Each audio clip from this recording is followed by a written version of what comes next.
Alright, let's get started here.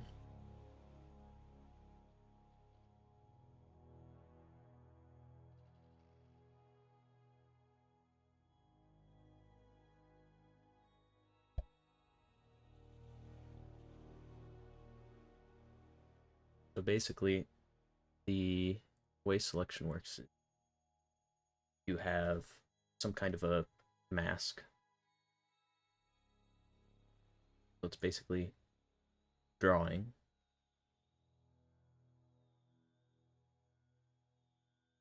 And in the case of a simple marquee selection, that's equivalent to drawing a filled rectangle. So actually, we need to draw a filled rectangle to special layer, pretty much.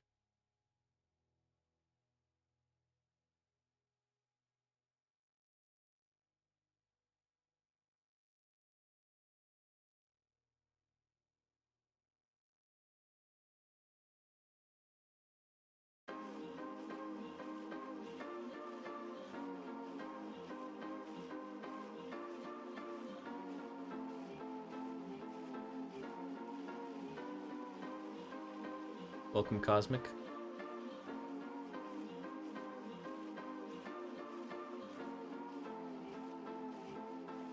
See ya.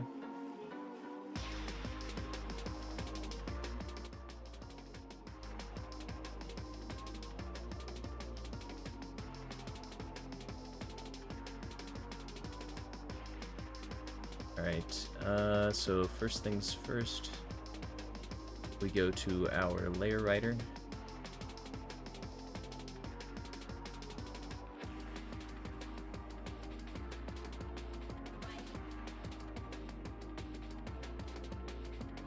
I believe the computer does go beep beep boop and boop boop beep.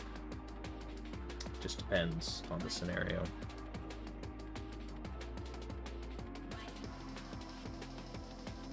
We gotta add a new case here. And really at some point I do need to fix this up so that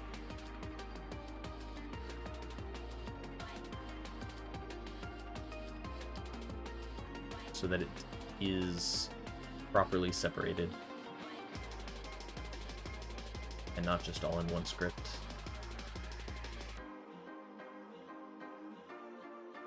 Okay, so this would be the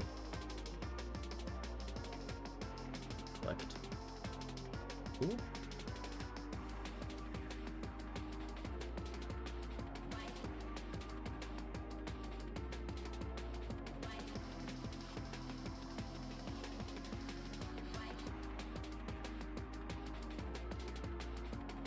Let's specifically call it select. Right.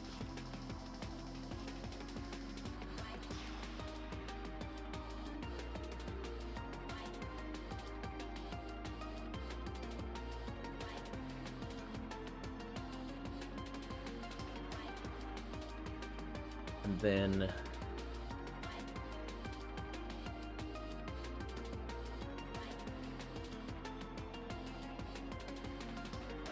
some of the same basic stuff.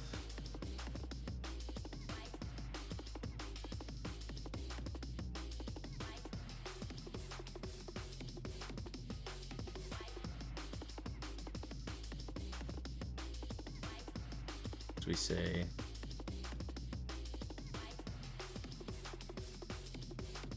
if event dot is pressed,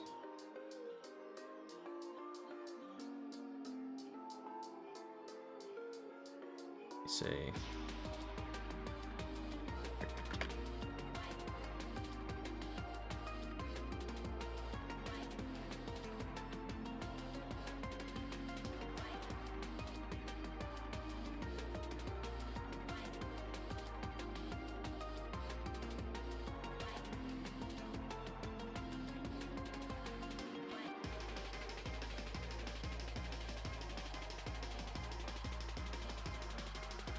So here we want to add a color rect, actually. Child. Or sibling. I guess maybe. Sibling of the child.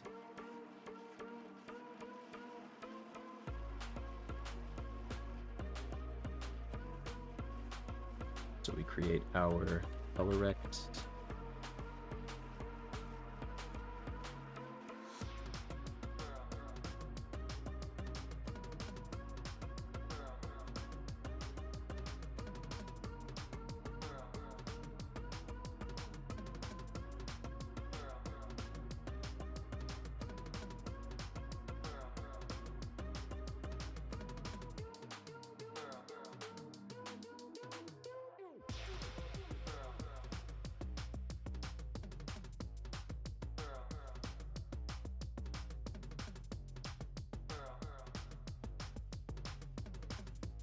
And then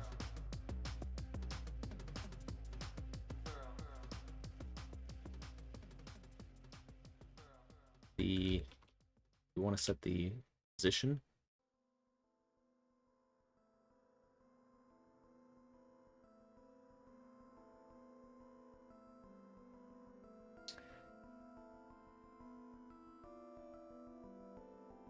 Position is going to be equal to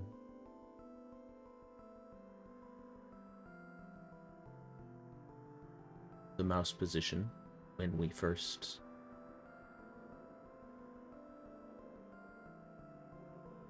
start creating it.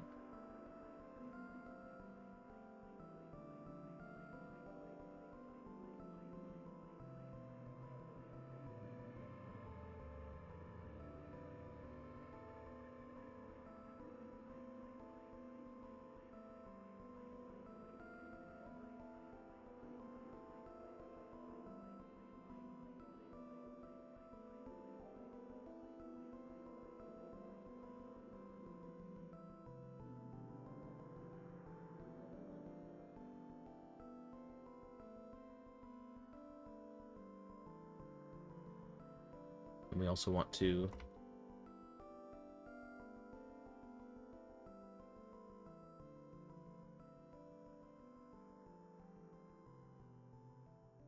set its starting size to basically be a single pixel.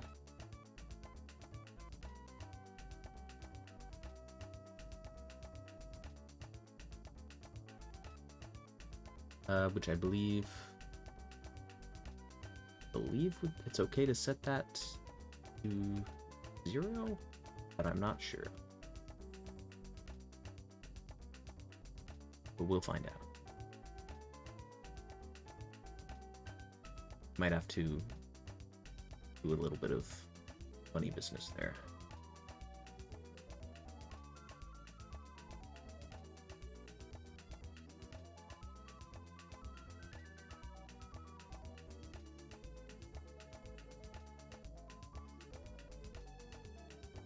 Okay, well, the tool doesn't exist yet. So, we have to make that happen. That way we can actually select it and use it. So in order to do that, we have to go... Ooh.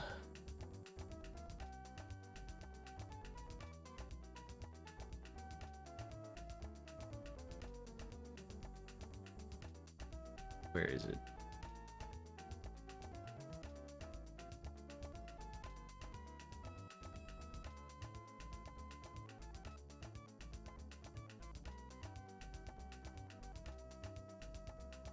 Here.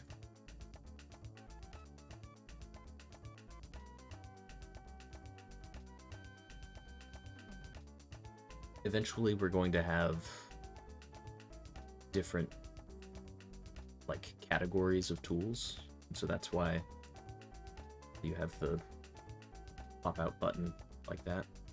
For now, we can just add it to the same thing. That would be select marquee.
All right.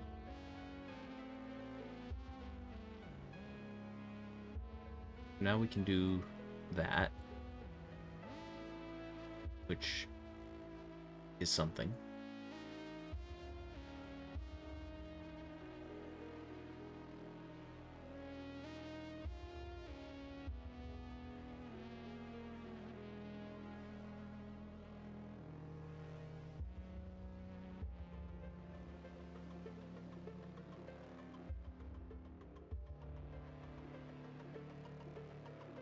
So now, let's check that that is correctly detected over here.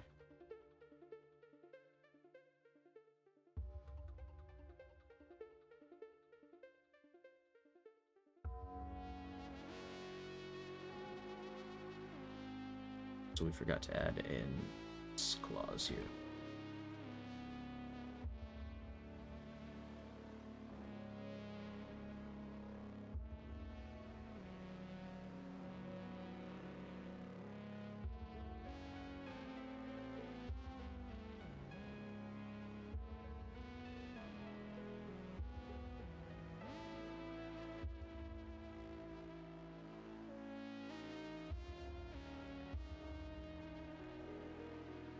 Here we just want to print, just say hello from selection tool.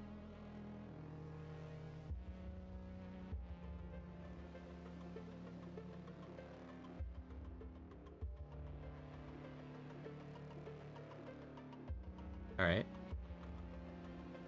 So that's working. Instead of making it 0, let's make it be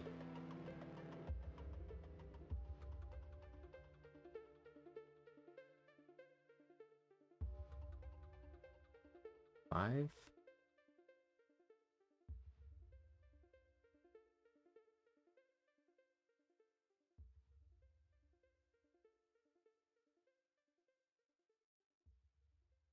Or just 1.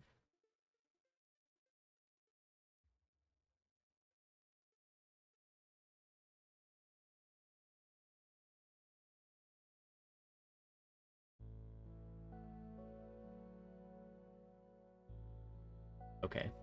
This needs to be 1. There's that.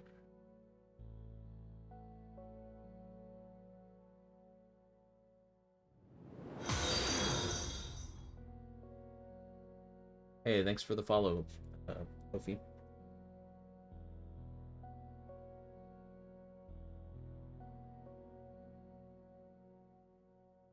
Would that happen to be the Goffe?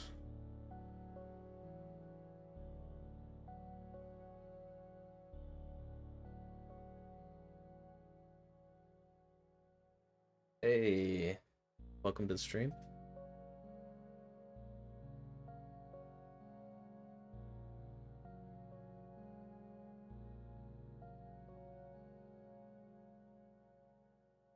So what we need to do here is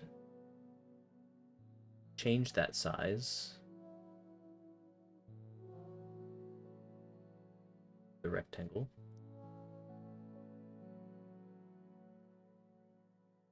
so that it matches the position of our mouse.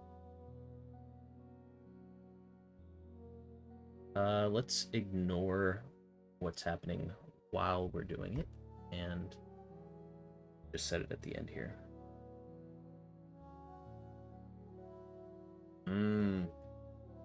The name was taken, yeah. Yeah, gotta fight to the death. Proper duel style. For the right to use your username.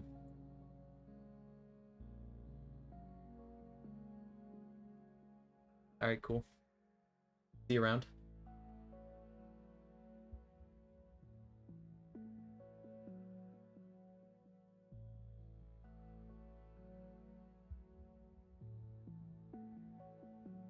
We got... Let's see, I think there's a way.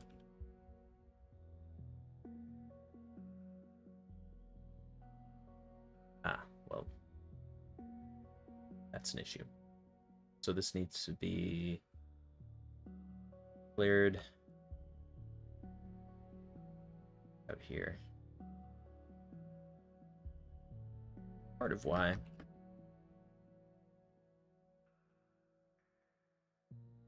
going to get messy quickly, and we really should move this stuff into its own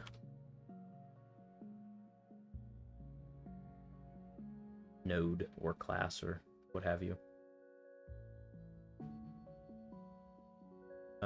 Let's check real quick.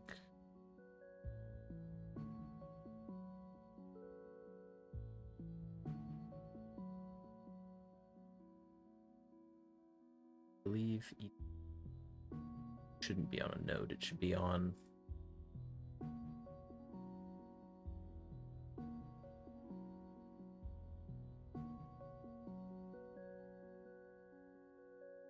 like canvas item. That. And it should have its own direct.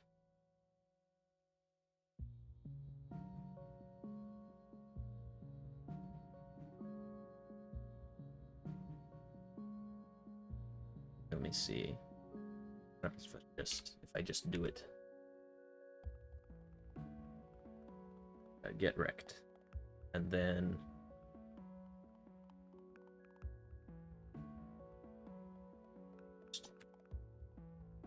do that. What I need to do is I need to set the rect, essentially, but I don't know.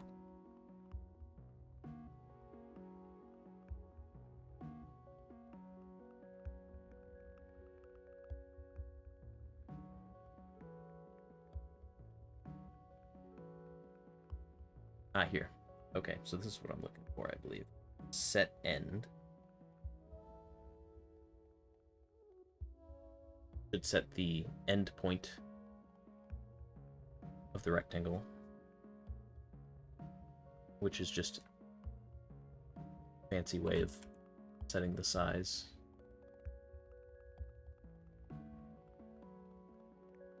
That happens to be what we want here.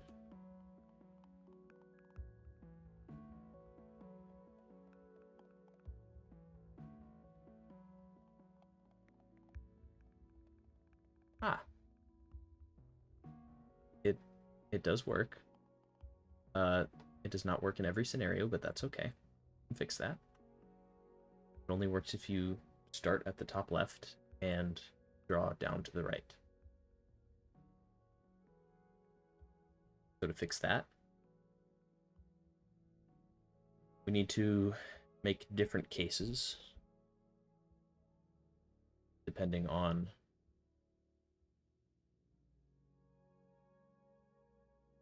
where your mouse is, basically. We could say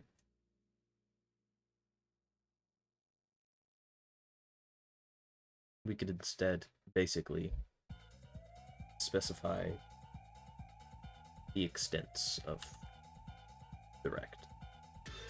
I don't think there is a sort of natural way to do that.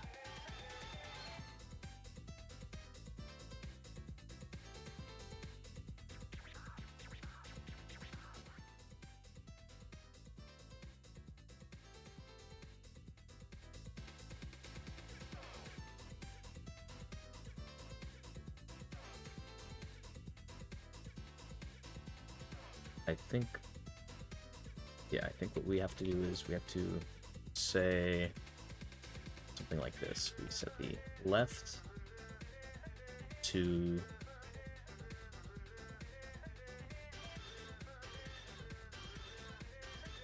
position, starting position, so to speak. Set it to its x coordinate. Or okay.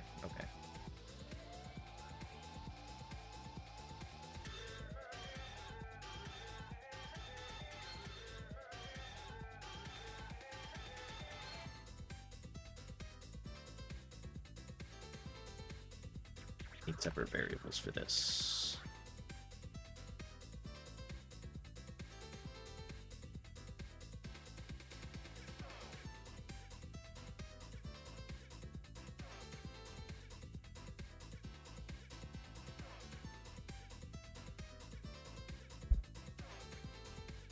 Then he sets here, we set the select start pose to this.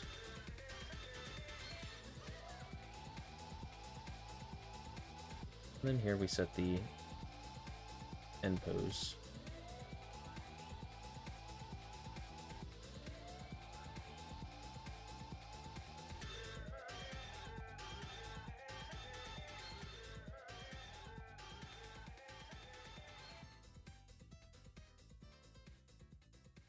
All right, now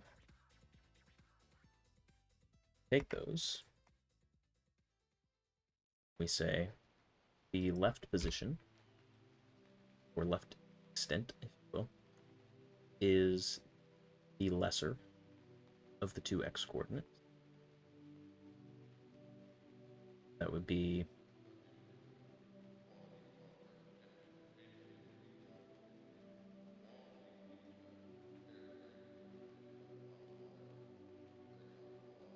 the min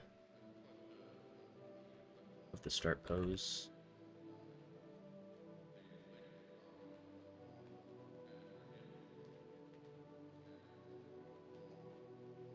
and pose.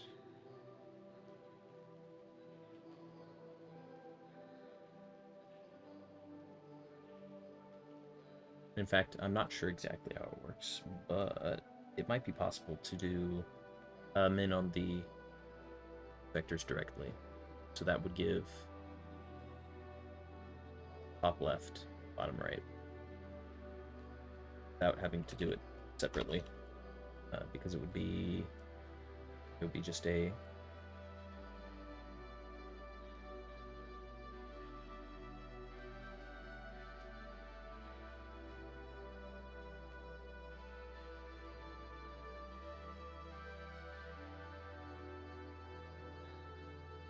basically a component-wise minimum. Yep, component-wise minimum. So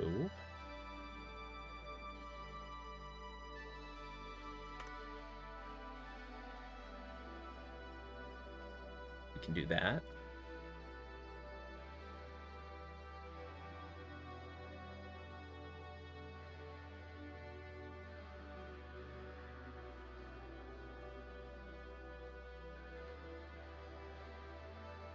And then here, instead of doing the min, we do the max. That gets us the bottom right position. How am I? Yeah, I'm fine. Hanging in there. The job market is not going in my favor right now. But other than that, I'm doing quite all right.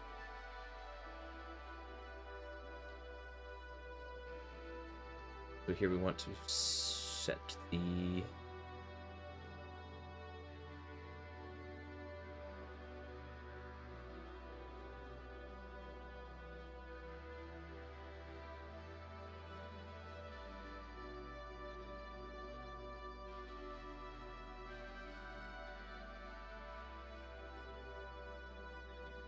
beginning position.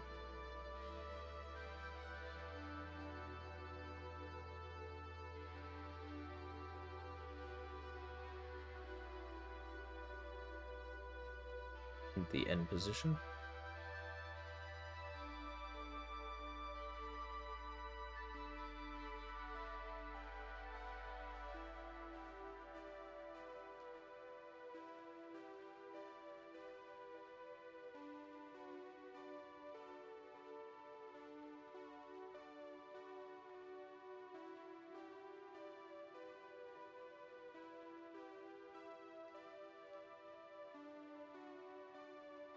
And that works quite well. Okay. There's a few things to deal with here.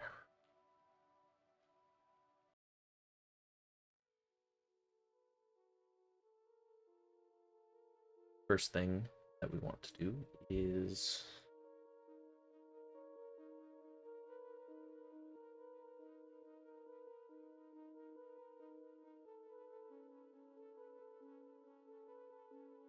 make it so that when you move your mouse, even if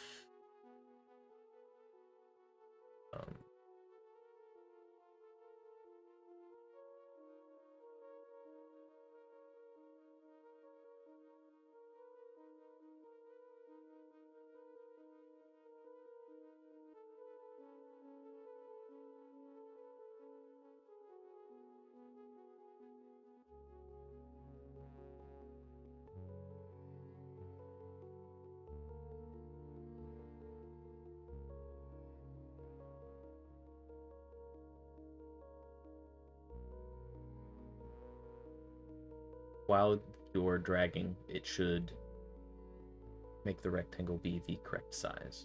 So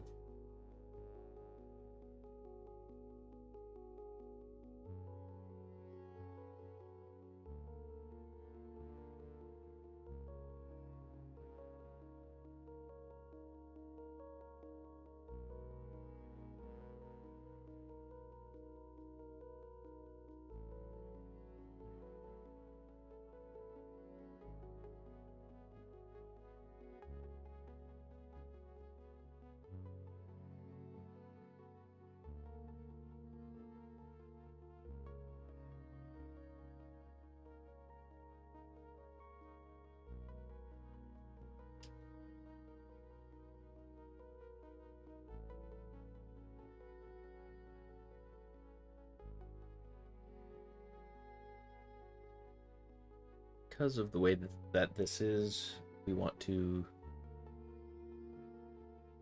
pretty much ignore this business and instead just check if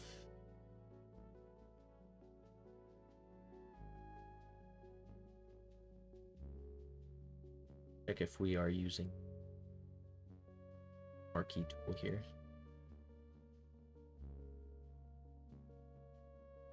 Yeah, I love Disasterpeace too.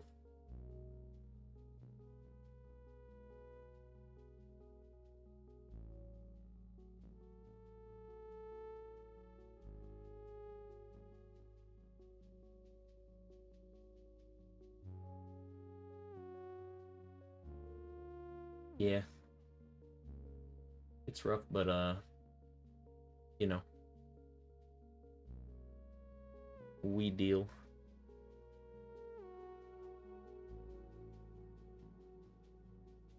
Select.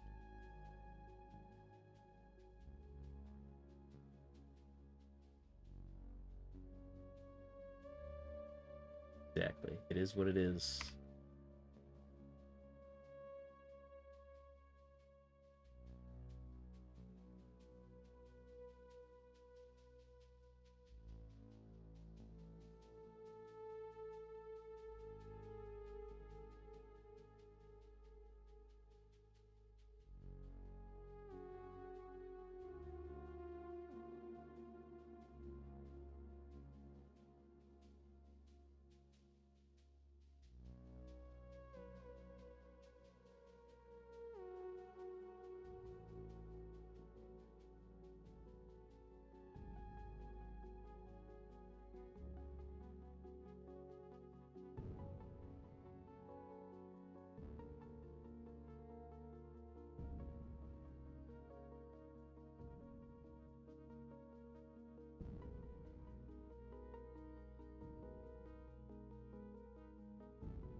if we're using the select tool, dragging, then we want to update this business here.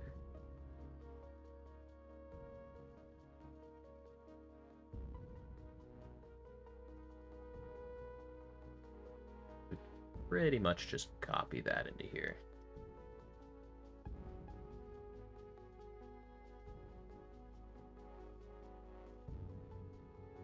I think that's it. I don't think anything else to do, actually. That.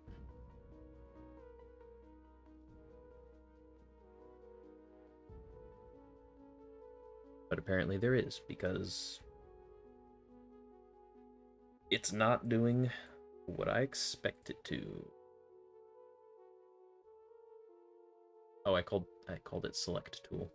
Like an idiot, when in fact just 5 minutes ago I named it select marquee. So that'd be why. But apparently that is not the only reason why, because it's still not doing what I ask it to.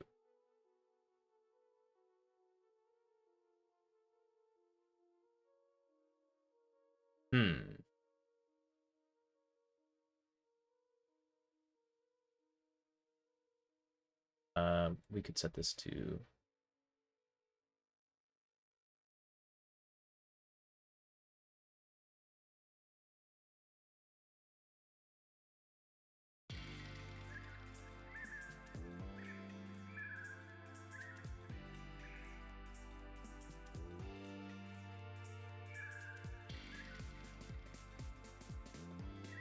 I don't think that matters, though. Where do we use this, even?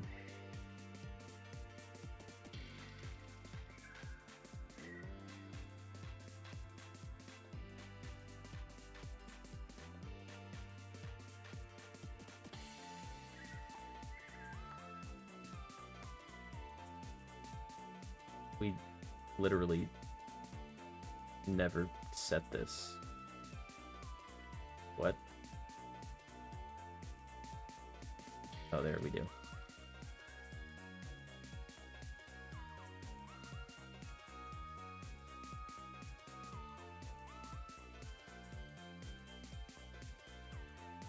But yeah. We're this anyway.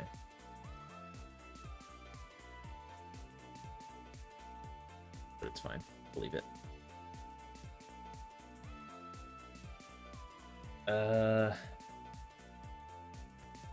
Why would this not work? Because we need to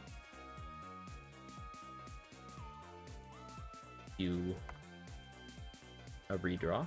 No, that shouldn't be, because it should redraw itself. Like, it should, the color rect should know to do that.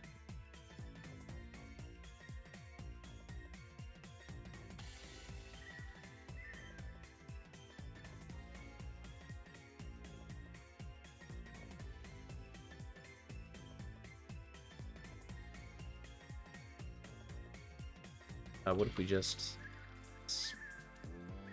print something here to check what's going on?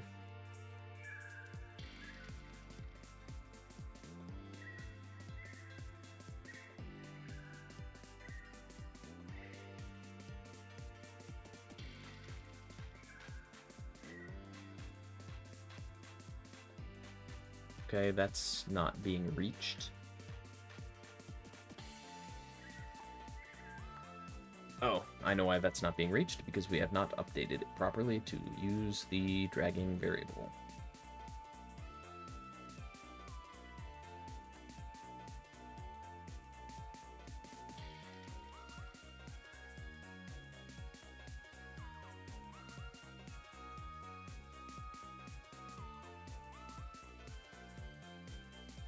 Okay.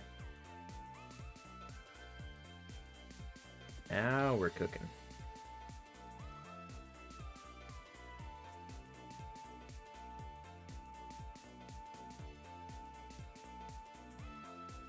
A little jittery. I wonder what's up with that.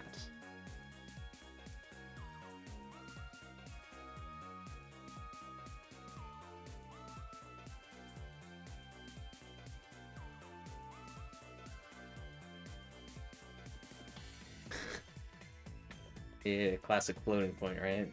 Welcome, Vivian.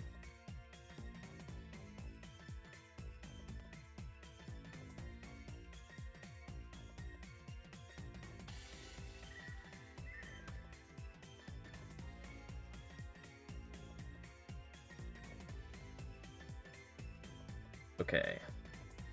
So probably we want to round our positions at some point.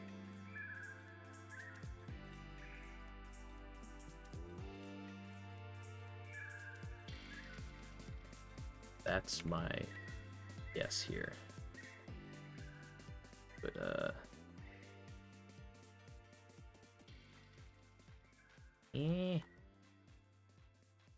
not round.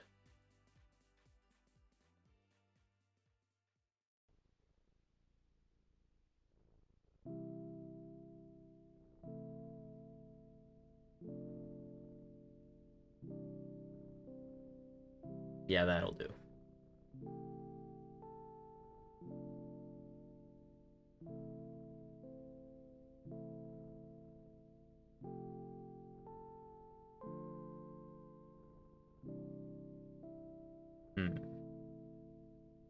It's not quite what I'm looking for. So, let's try floor.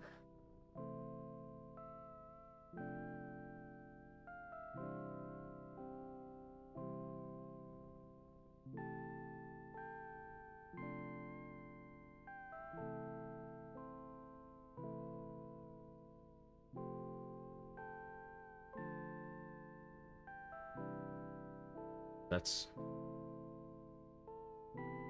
interesting.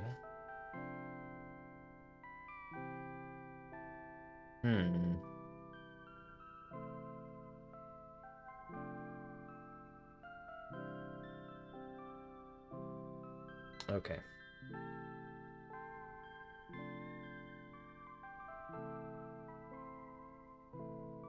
What if we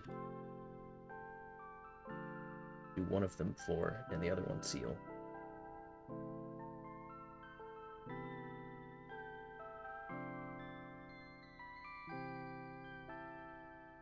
That's more like it.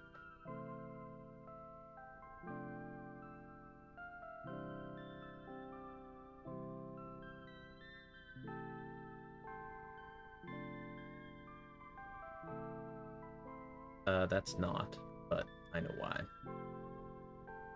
Fix that easily.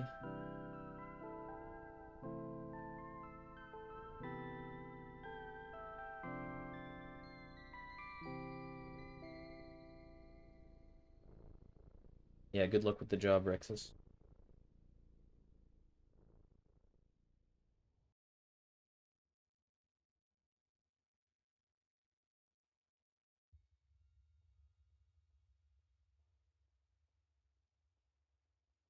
Okay. So now we have basic rectangle drawing. And in fact, we should probably a little weird again. Probably need to change how some of this is done.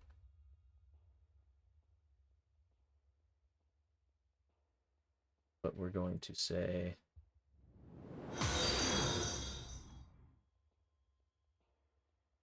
thanks for the follow, Vivian Mochi.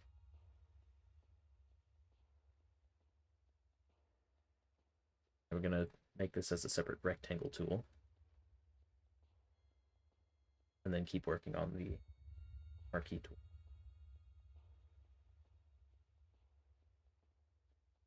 We'll always support game dev streams. Hell yeah.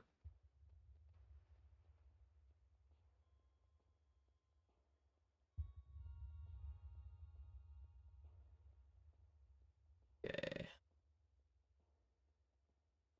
So now the question is, Well, there's two questions. First is, can we make this have the correct color? And the answer is definitely yes. Let's do that quickly.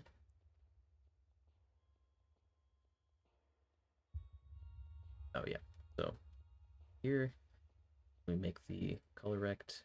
Want to set its color, the appropriate color. In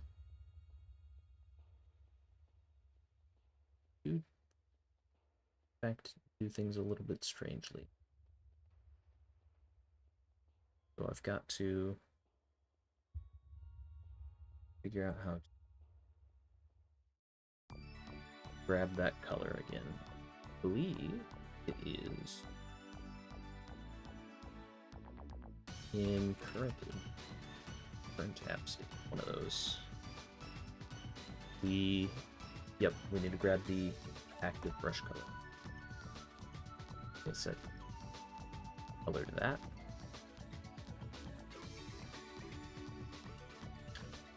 And then we need to add that. So if we go to here, add menu button, we need to add the rectangle tool as well.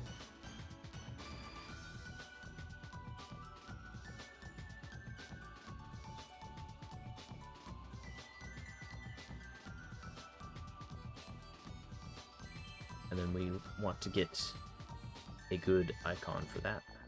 We're going to, where's that? Tools.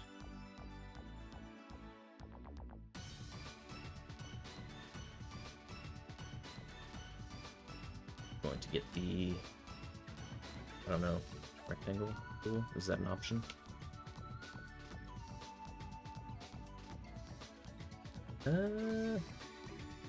I mean, why not? And it's just called a rectangle.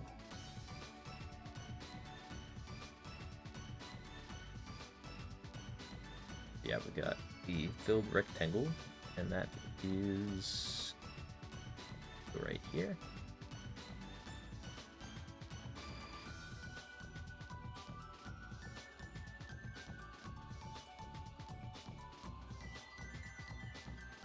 Now we have rectangle tool. Okay, so we want the rectangle tool to function correctly as well. We need to add that here.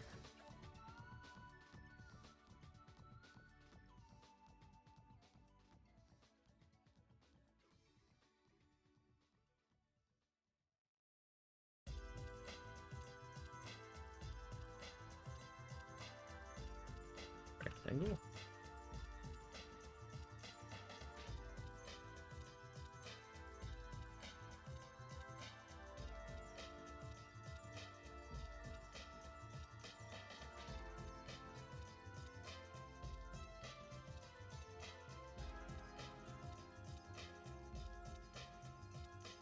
Okay.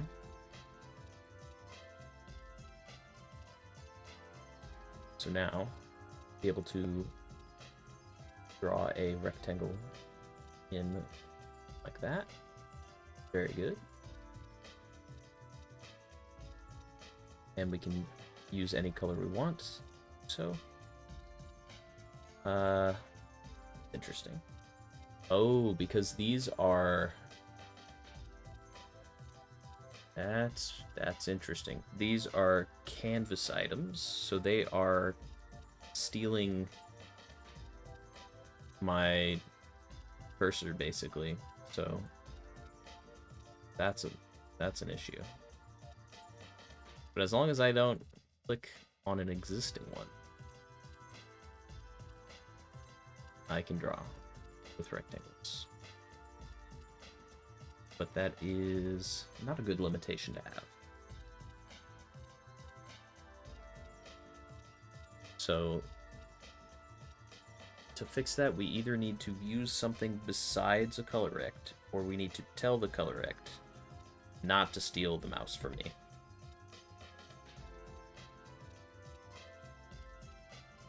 Let's check really quick if there is a good node 2D for this.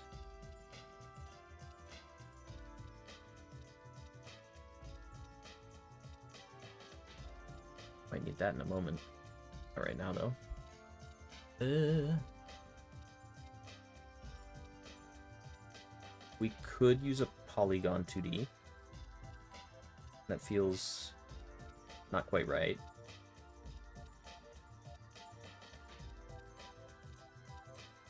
But it would work.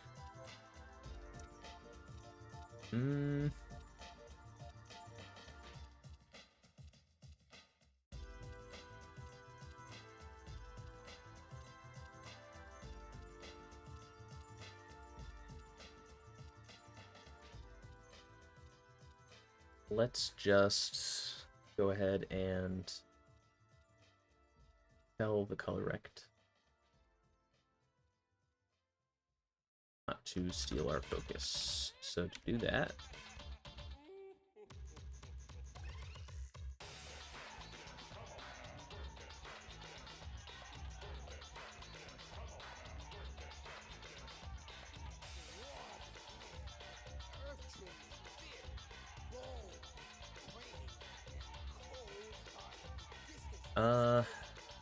there's a way to do this.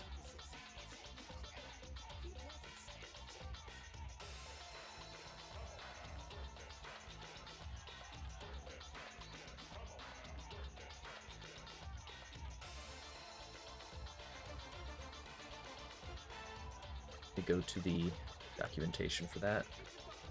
The in roll, I believe.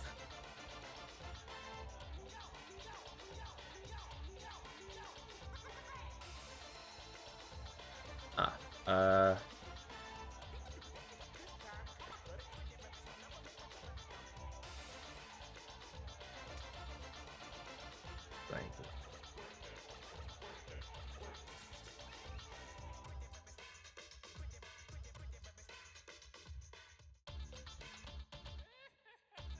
Accept input, accept event.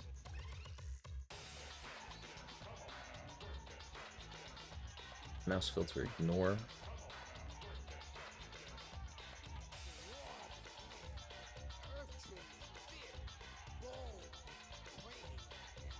I think we need to set the mouse filter.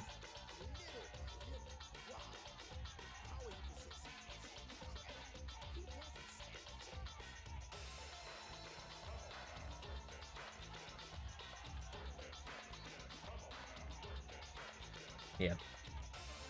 Let's go ahead and do that.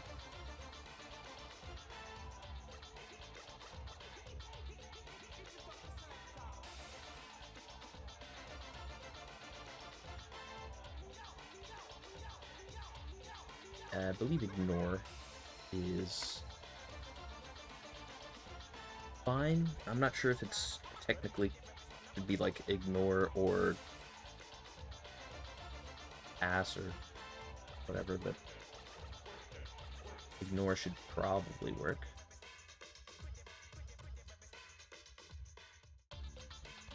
Yep, that does the trick.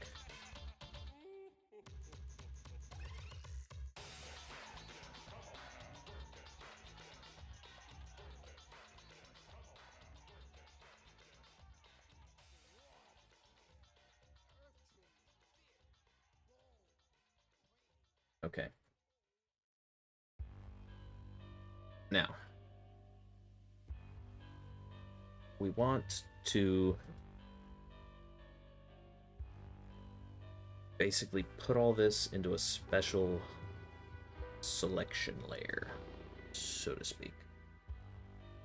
What's the best way to do that?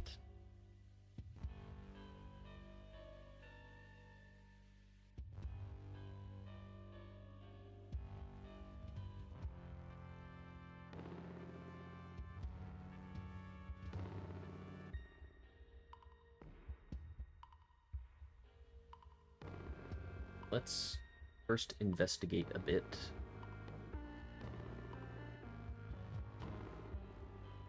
How things look in the remote scene tree here. Okay. Go.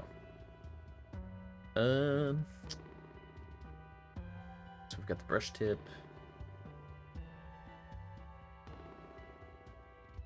which we are probably going to need to work for our marquee tool as well. Currently did not. Here. Seems a bit broken in general.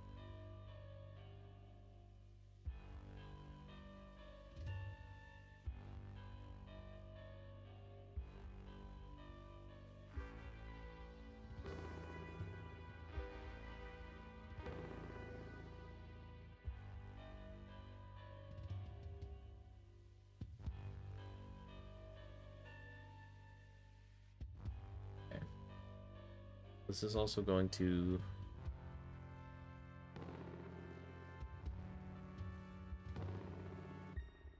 cause problems for switching the layers, like.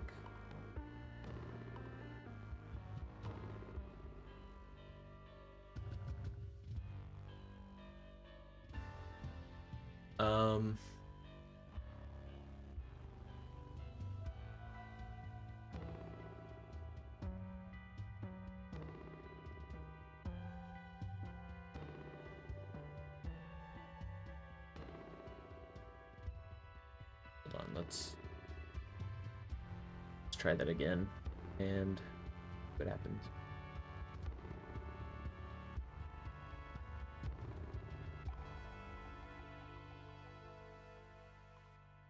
We're on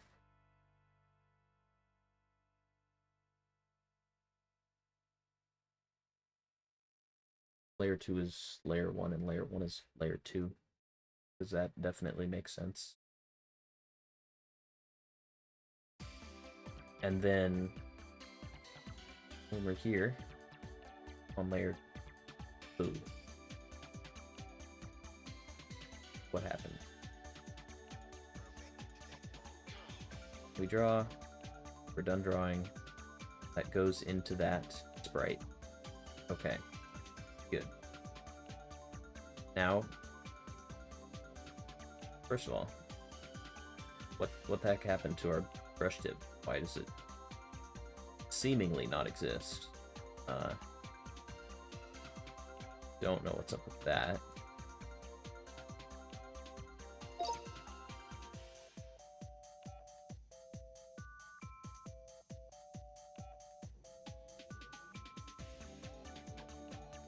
So there it is.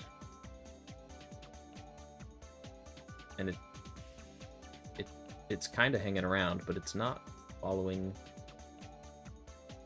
the mouse except when you click. So what's up with that?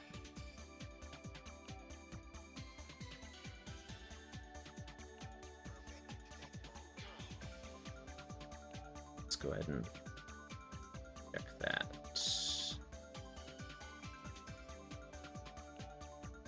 So we're a layer writer. We look for the brush tip.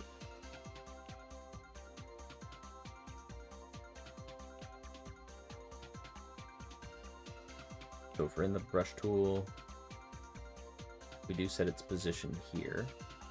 We have a generic fix me next to it.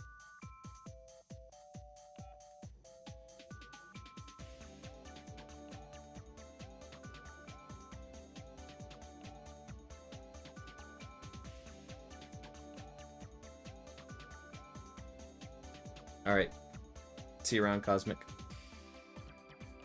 Thanks for dropping by.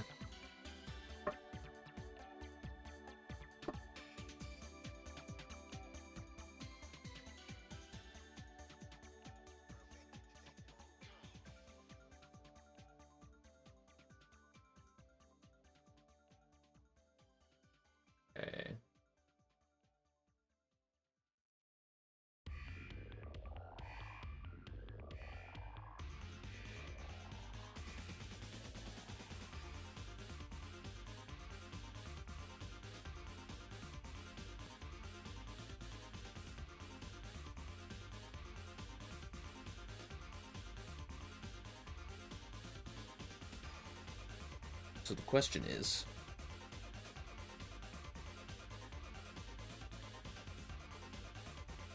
why does this not get updated?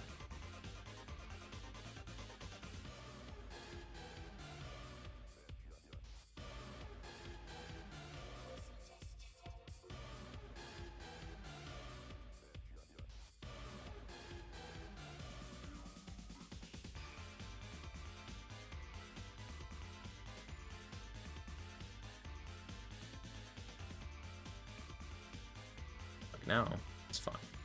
Oh, it's only when you're dragging. Right? That's why. So if you're not, then it just doesn't?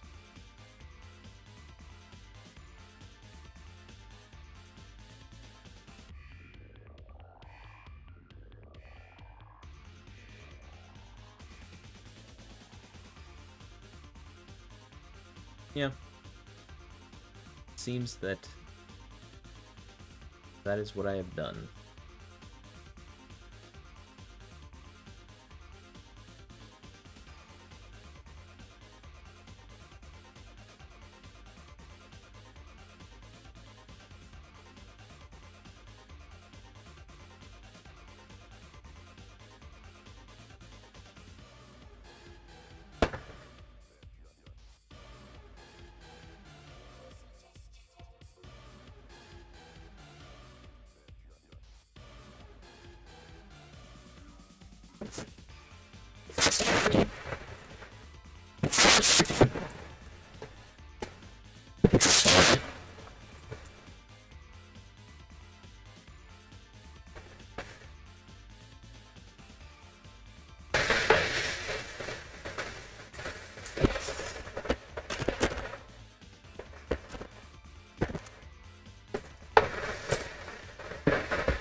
How's that?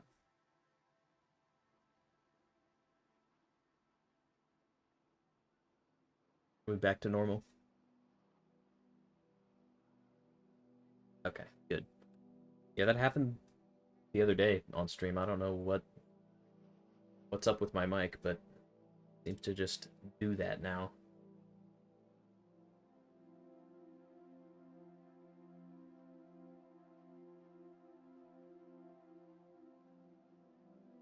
Unplugging it and plugging it back in does fix it. So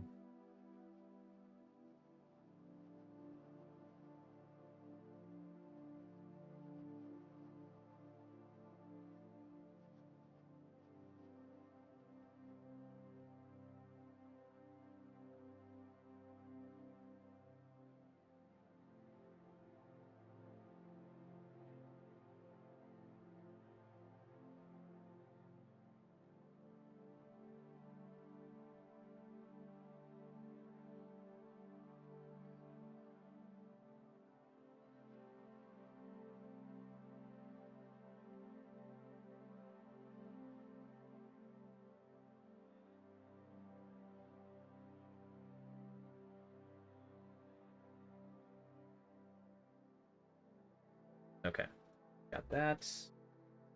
Then let's see.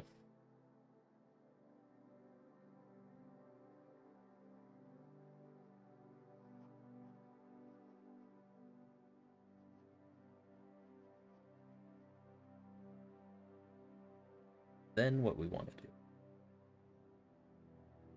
is we want to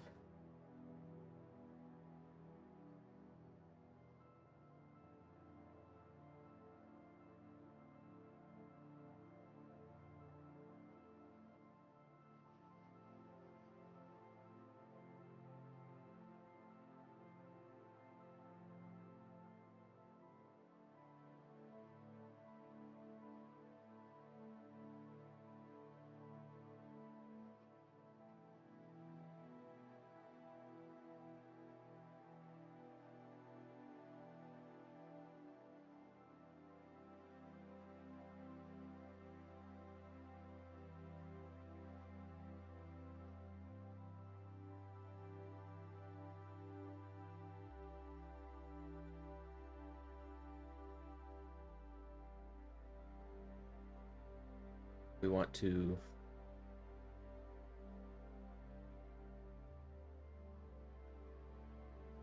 make this work with layers correctly again. Bane of my existence.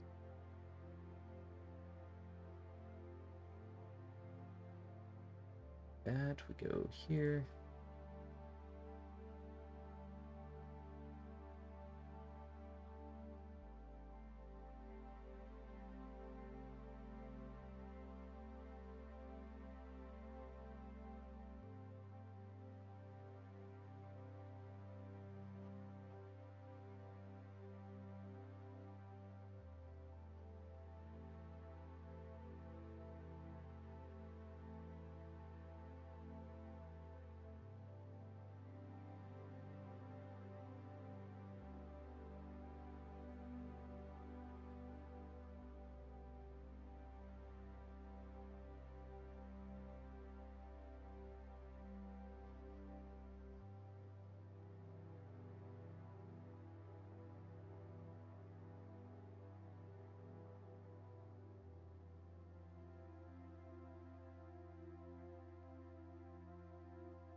Layer 4.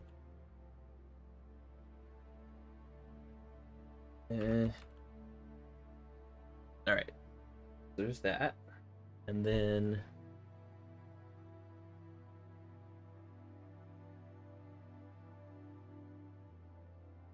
now that they have nodes encapsulating them,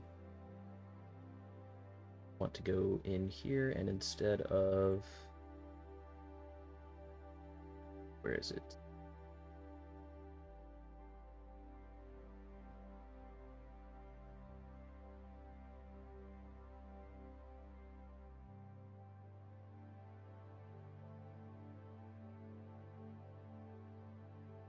In the layer writer.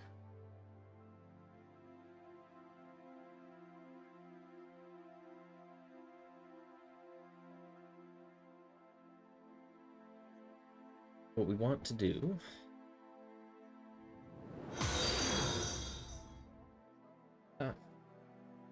hey, thanks for the follow, Kimmy.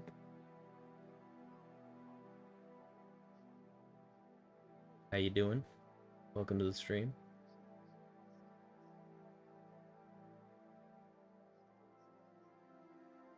Good. What we like to hear. We need to well, we could just try this, but it's not gonna work. Because getting the child, the last child, we're adding the sibling. We need to first get child 0, right? Then get the child, the last child, and then add sibling. That's annoying, but it's probably fine. And it probably works and isn't going to definitely mess everything up.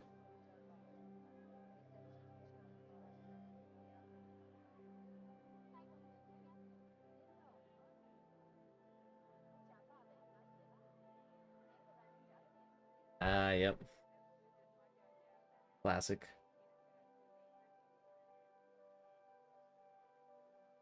Browsing the game div category.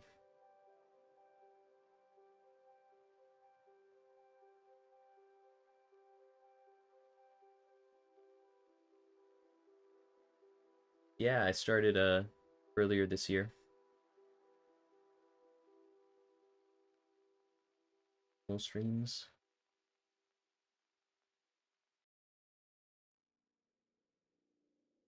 Okay, we also need to add this premise to our layer manager.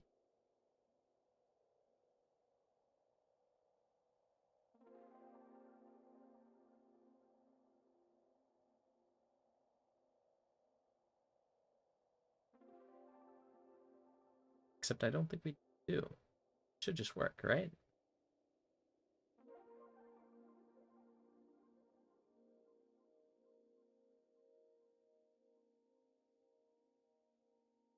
Here we go.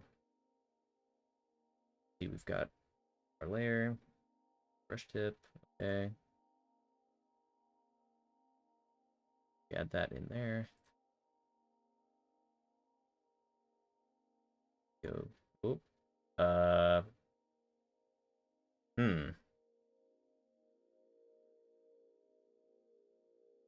Okay, this is where we needed to add it. So this.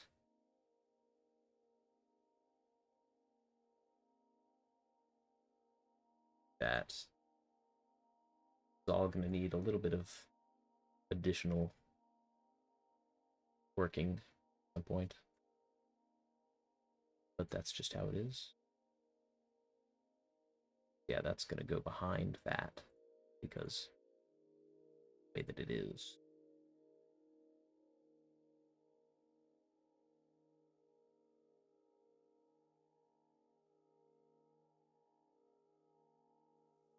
That went in front. What? Oh no, what happened?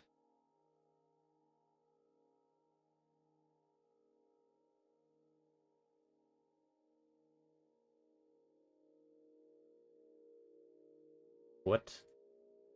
What does this mean? What does this mean? Condition p child data dot parent not equals this is true. Okay. Oh.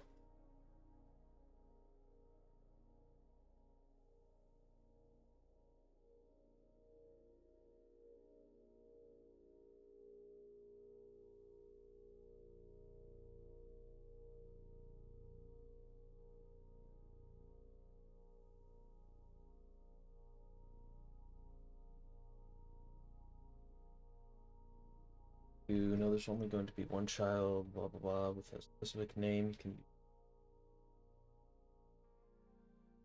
helps when the hierarchy changes a lot. Yeah, that's not really an option here because of the way that I'm doing things, but it is something to keep in mind.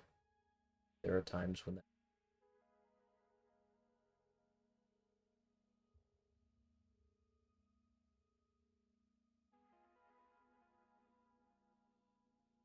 I don't normally use it, so I should remember that that exists.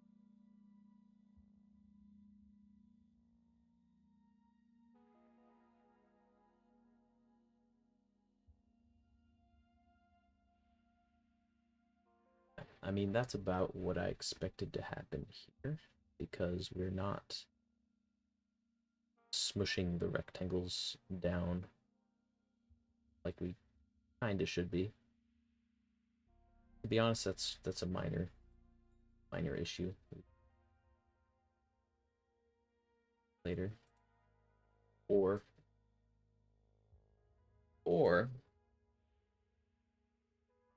we could fix it now by just doing this extra flip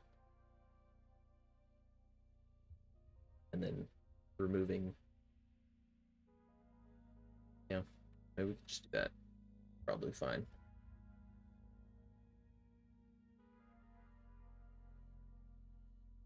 Right, where do we do it? We do it, yeah, at the end. That would be here. Yeah, right after we set dragging to false.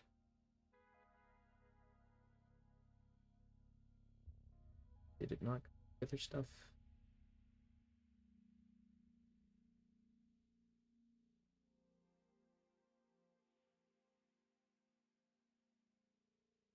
Instead of line, we want to use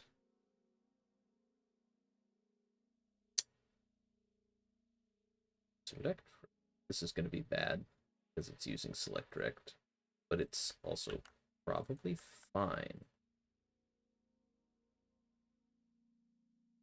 That for now, you won't be able to have a selection while you're drawing a rectangle.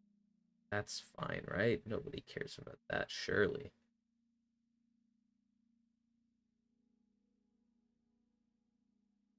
But now it should, yeah, correctly smush everything down so that way you can, oh, I say correctly.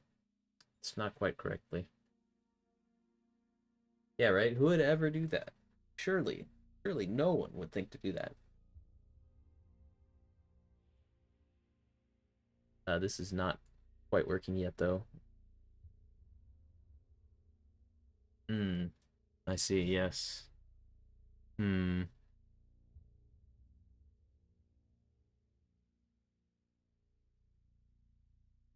hmm.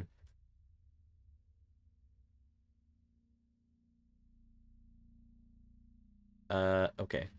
So instead of, oof. Hmm. Uh, Technically, no, it's not rendered with a line node, but it is the same idea as how you would render it with a line node. And it's that way because Godot 4 is weird, and using the line node was not really an option for me.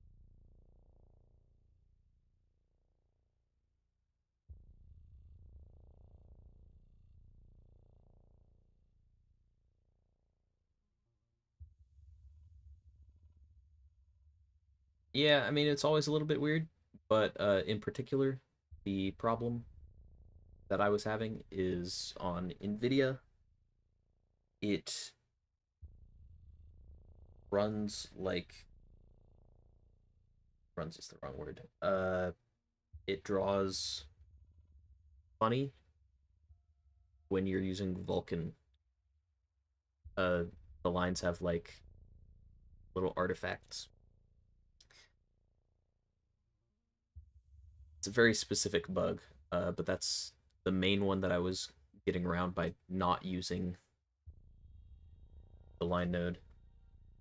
Yeah, yeah, it was a very, that's a very frustrating thing that I had to deal with. But it's okay. We're past that.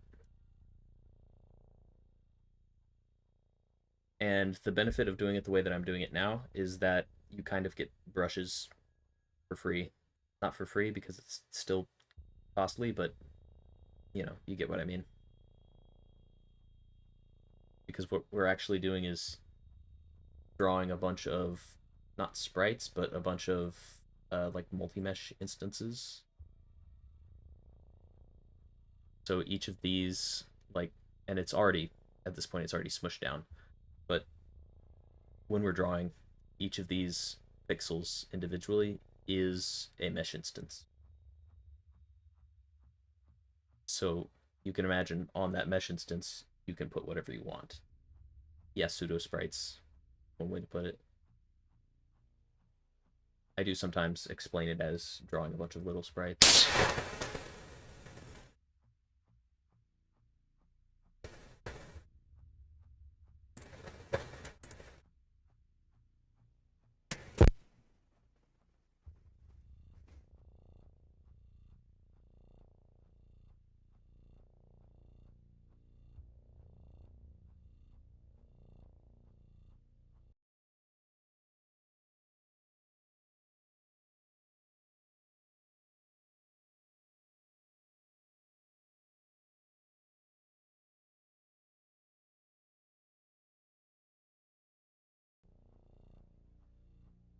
Okay, how's that?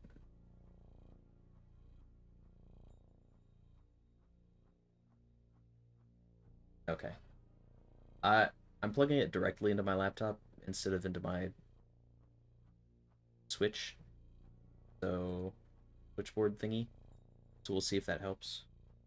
Maybe it won't do it again. Really handy though to be able to switch it over, so that's sad. That is what's causing it.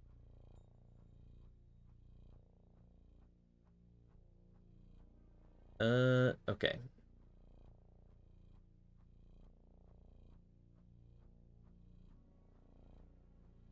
This, oh, we just did it. We did it in select one. That's why. Right?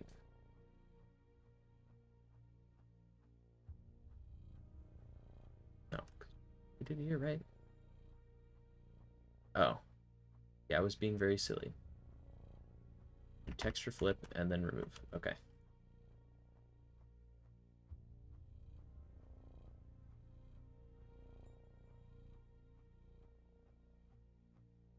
Doing a lot of really inefficient things in my lab. Yeah, you smoke collab.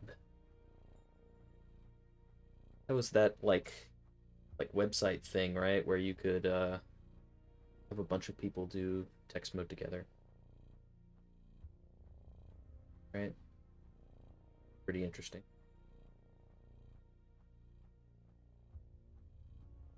Probably a fair few similarities to a drawing program like this.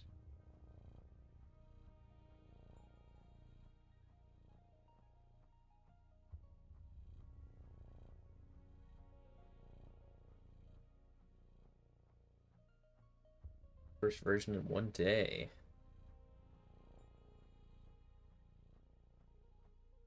How polished was it though? Because that's the hard part. It's the polish.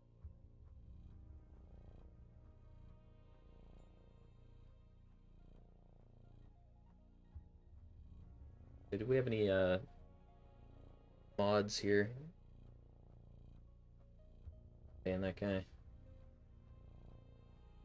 Do it myself.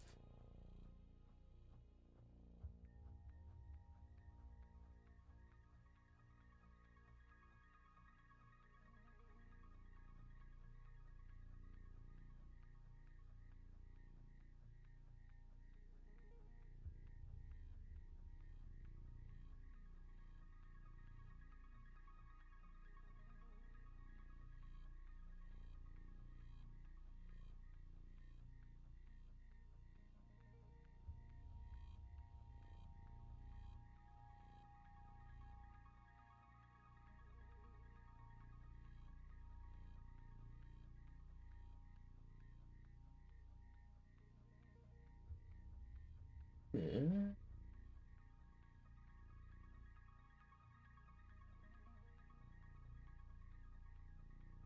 Go.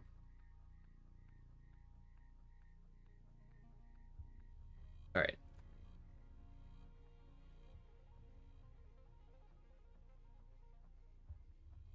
Current version still uses 2 sprite nodes per character. Oh, oh, 2 sprites per character. You've got like the inverse of it. That's, I mean, that's one way to do it. That's one way to do it.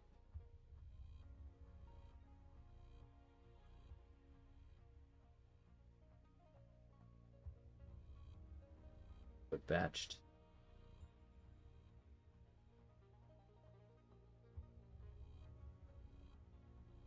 Yeah, the background, right?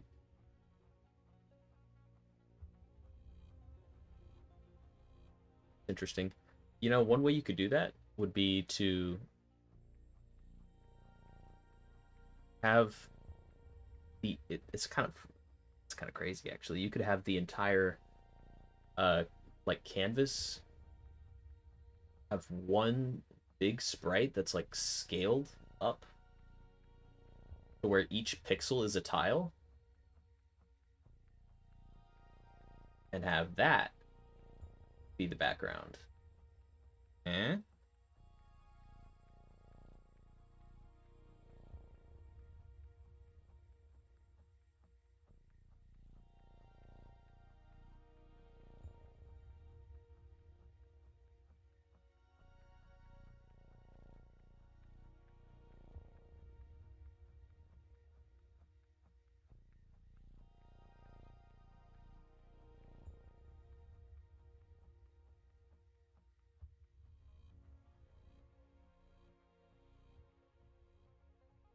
Okay, so this seems to be working pretty well here.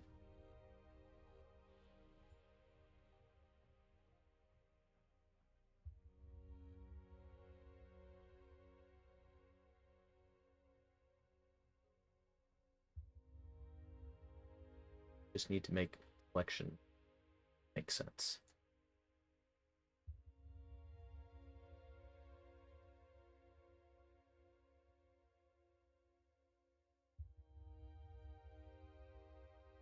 Trying to do that for the rooms with background.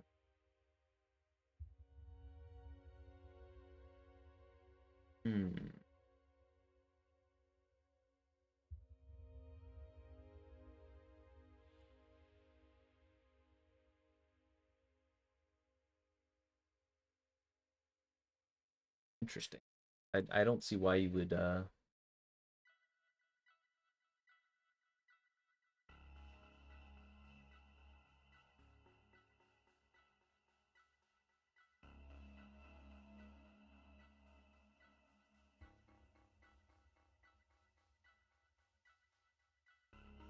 oh yeah, I guess because you have sort of like an infinite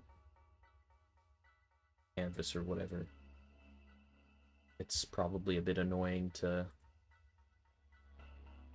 do that how I'm saying. Because it would have to repeat. If you wanted per sprite backgrounds, you would just need to draw a rectangle behind it. However you want to do that. Yeah, okay. So for this, we want basically a special layer.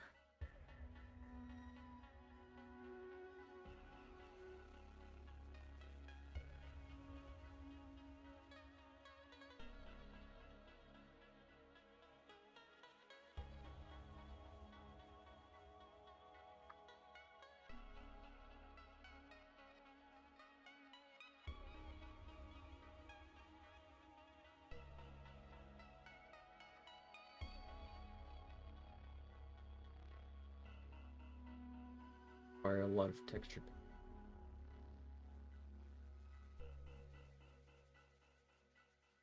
Yeah.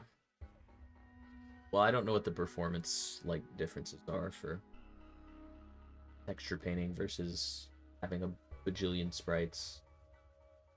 You know. So I don't know.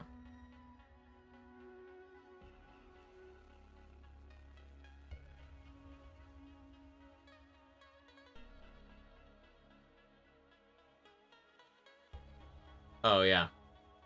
Not because of performance, but just because you hadn't messed with that part of the tech stack yet. Fair enough, fair enough. You like that?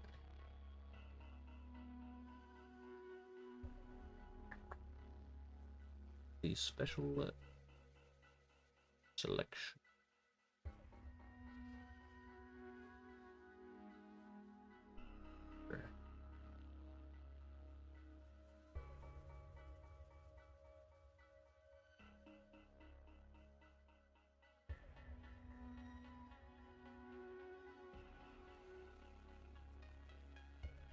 Oh yeah, that's in Godot too, yeah.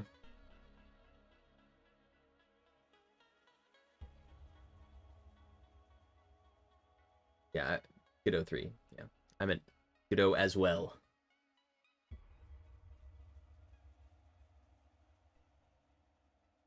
Yeah, Godot 3 is good because it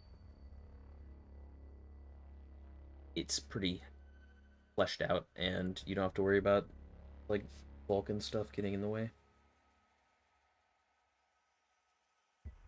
But certain things I want that are only in Godot 4.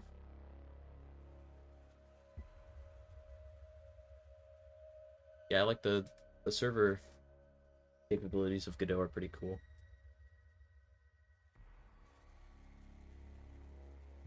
Not probably the best performance, but not the best long-term solution, but pretty neat.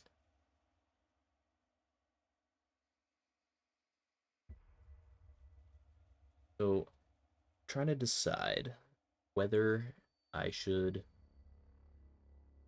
create basically a new layer writer thing,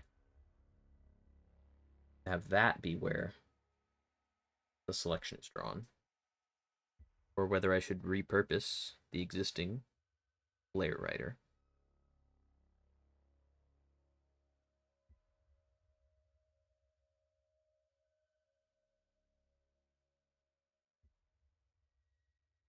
That is the question. I think. Oof.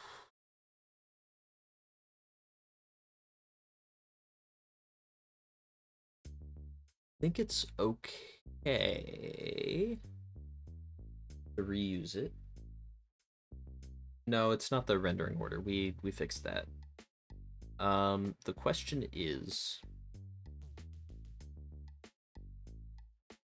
for the selection in particular, we want it to be kind of like a layer, but one that's like drawn to regardless of what layer you're on, as long as you're using the right tool.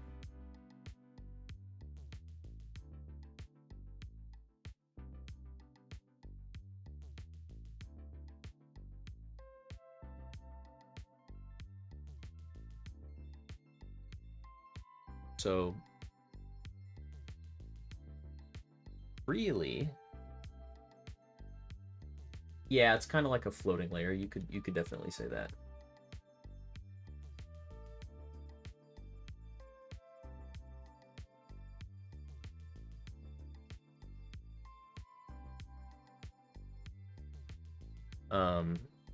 The exact, specifics of how you implement that is up to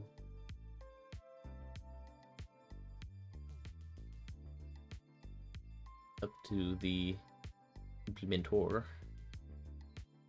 but that's the general idea.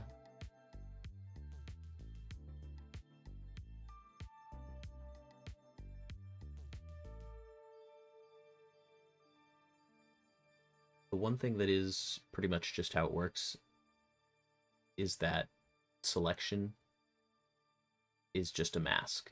The mask that you're drawing into with specific tools.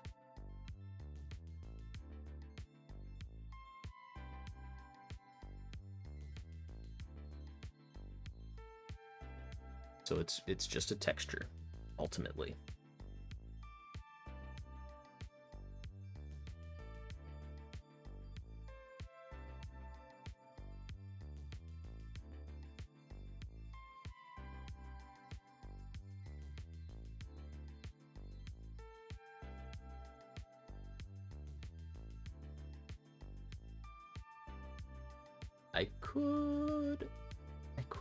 I could add it very particular way.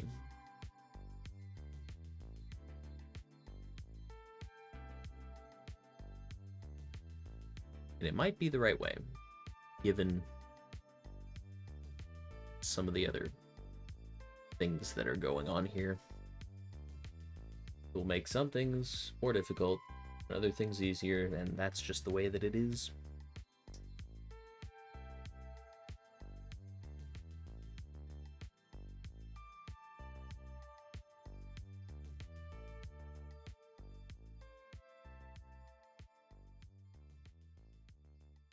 Yeah. Okay, let's move forward with this idea here. This idea is to add the selection layer, the hidden node, similar to how we do the brush tip.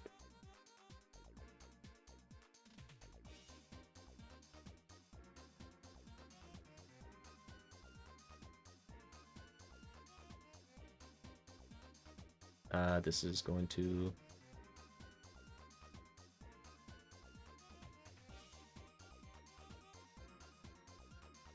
hopefully not affect what's going on with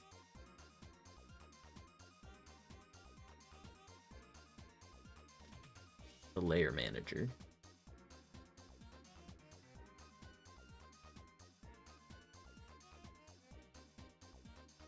Okay.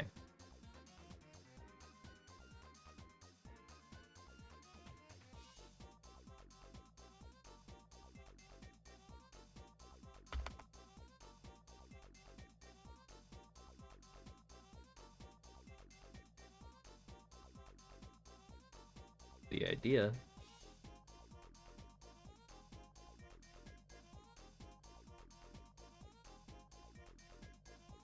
this might work. Otherwise we just change the order.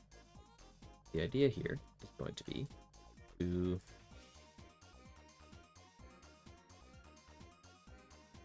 make that sprite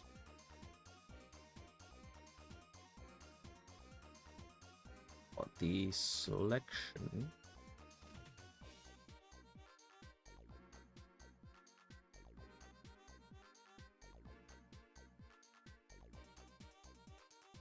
okay. Yep. Good night. And good luck yourself with sleeping, I guess.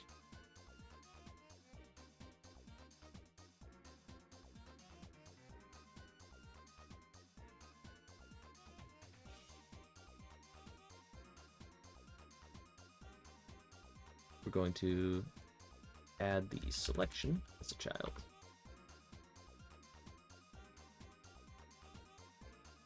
Now we've got this like empty sprite there.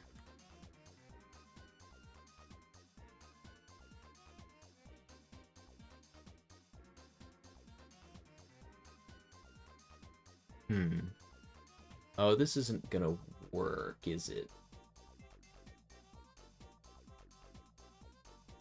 Because, oof. Unless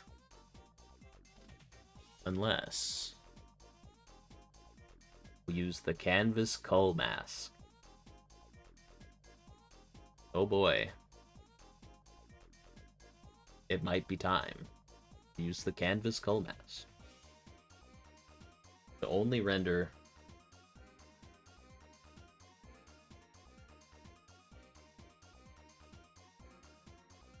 things that we want.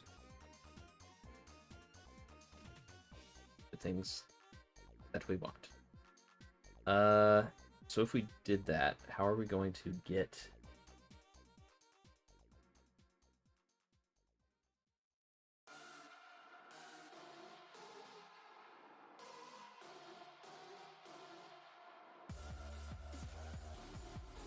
because we would need multiple viewports still.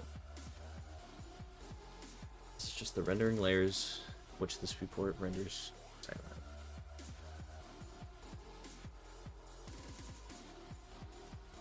You would have to like switch it, then take it, the texture, and then switch it back, which is dumb and bad, and we don't want to do it. So the way we're gonna actually do it is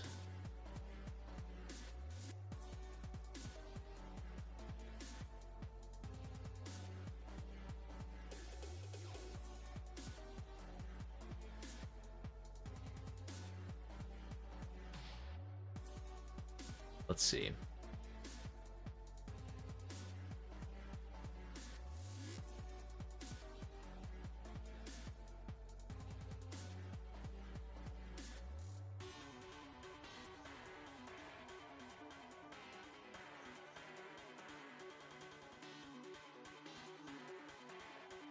I guess it needs to be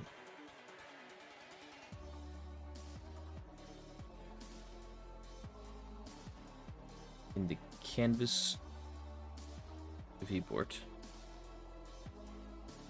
We've got the checkered canvas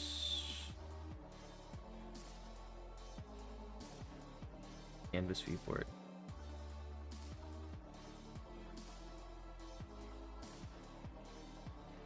We actually don't want it to be in the canvas viewport because that is where the quote-unquote real stuff is. We could put it in the checkered canvas. Why would we?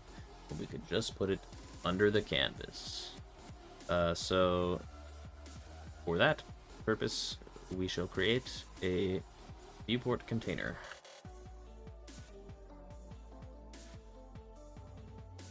We shall call it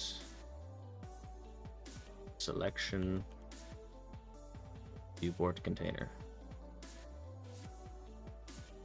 And inside, we shall put the selection viewport.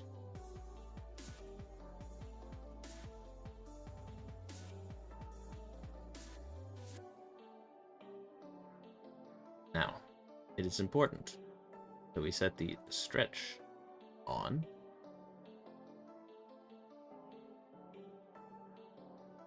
That it completely fills the area it needs to. So we need to change this also to full rect.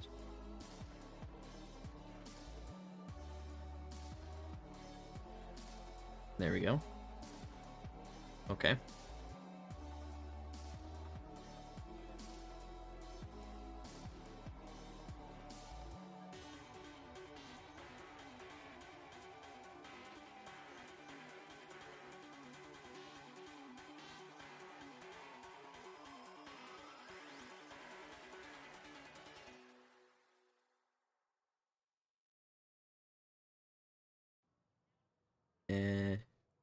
Let's do that. Nope. We'll just do that. And then here, where we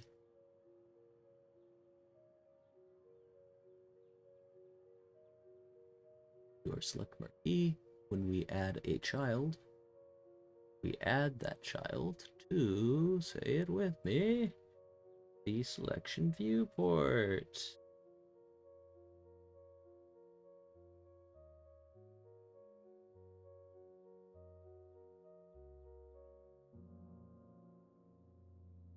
And I believe that should just work. So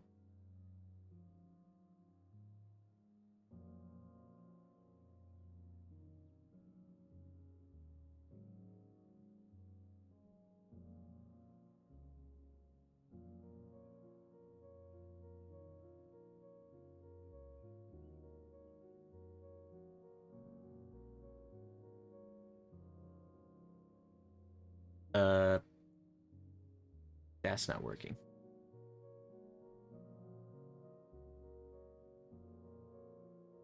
But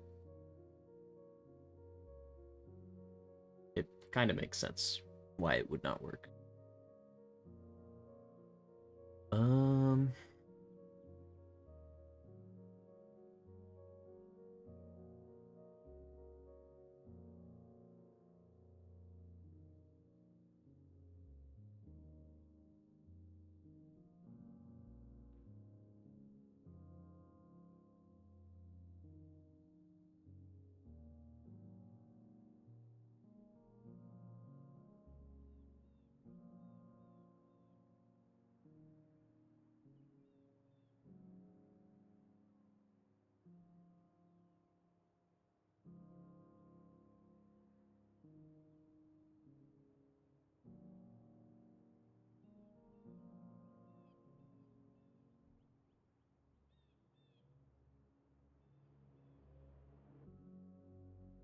Okay. So theoretically, it does exist. It's just invisible. We which is fine, because that's kind of what we want anyway.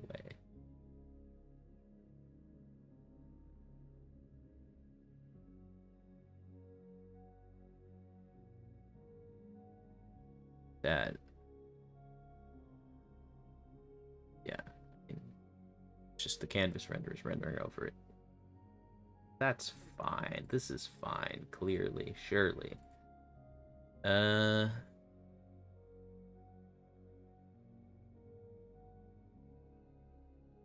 Okay. So if we do all that,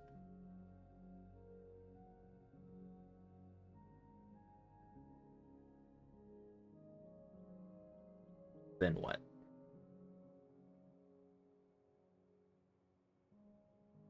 We have some rectangle there. We need to...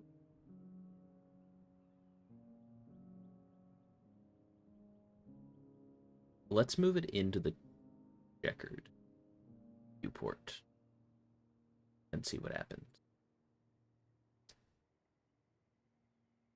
That's not quite what I was looking for. It's something.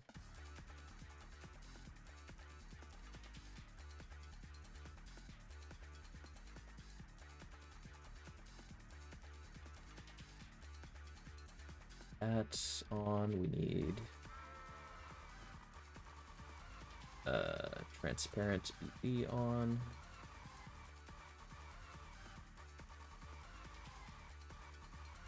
Okay, now we have something-ish.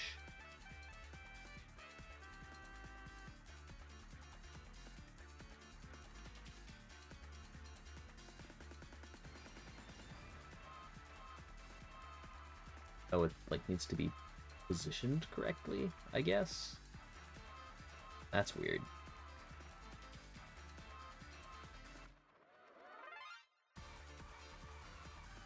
Or that? I don't know. Oh, great and mighty thing that is being drawn here. Fix yourself.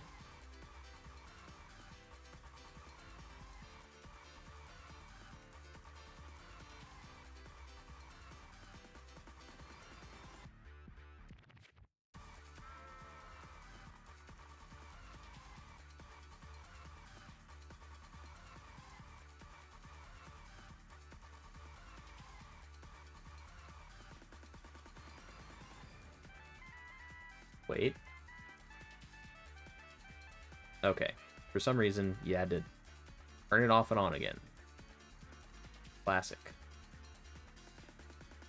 And then we transparent.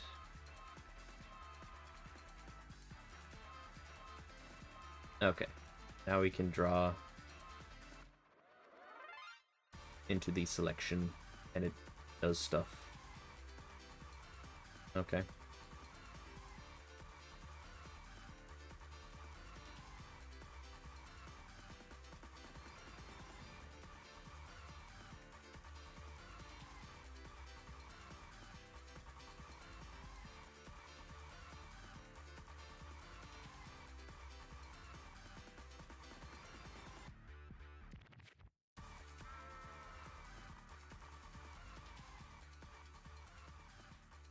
I think this actually weirdly might need to be like its own thing, in the sense that it might need to be rendered separately in the canvas renderer.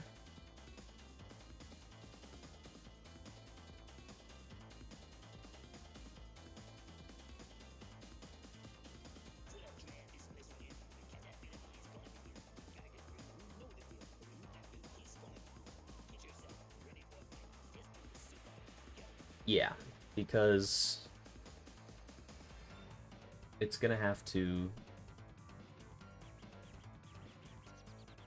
know like where the boundary is of the selection, and then it's gonna have to draw that and it has to draw it smaller, like at a smaller scale than the canvas itself is, potentially.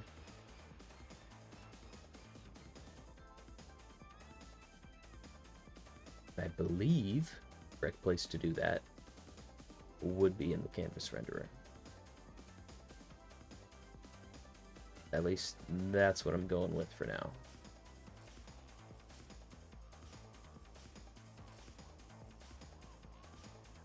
So if that's true, then we should move this back out and into the canvas.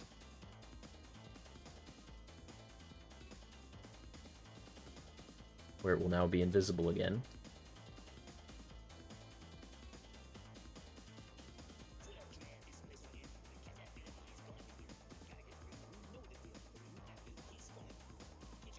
And then we need to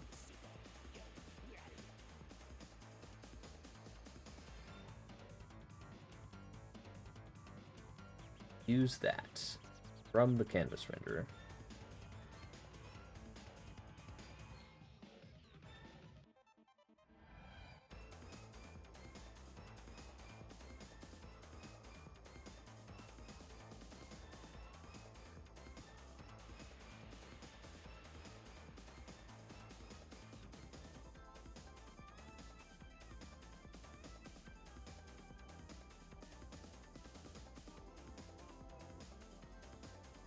So we need to add a new uniform.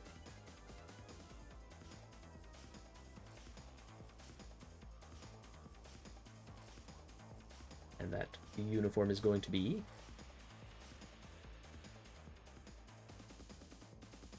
selection texture. Okay.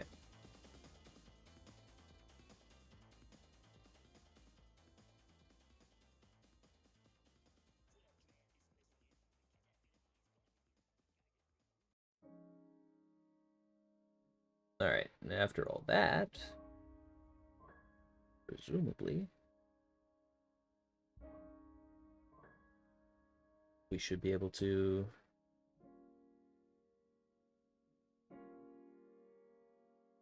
because it doesn't matter if it's anti-aliased or not.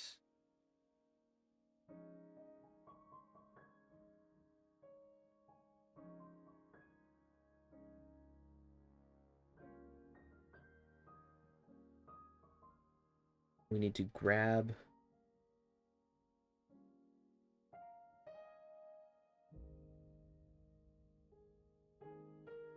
our texture.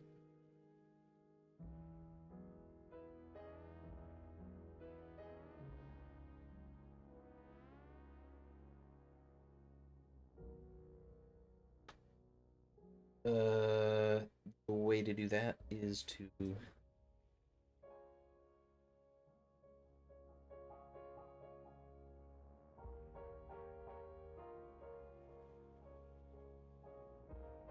let's just say color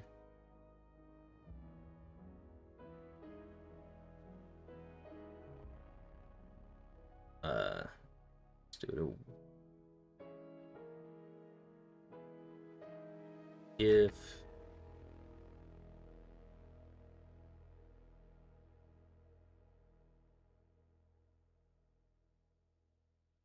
selection.a greater than 5 greater than 0. Okay. Then we want to set color equal to white.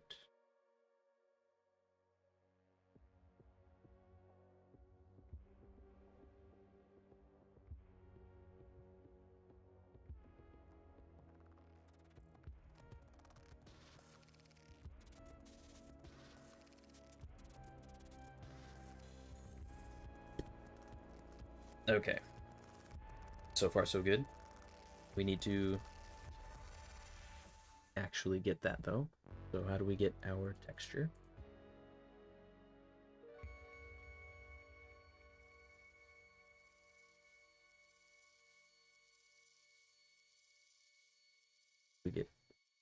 the selection.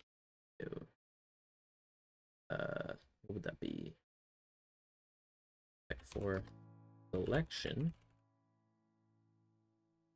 equals to texture.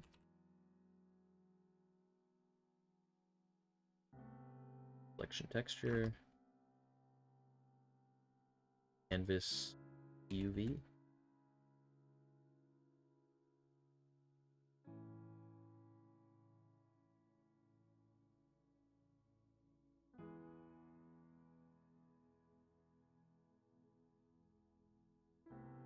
Okay, let's see if that works as intended. Not great.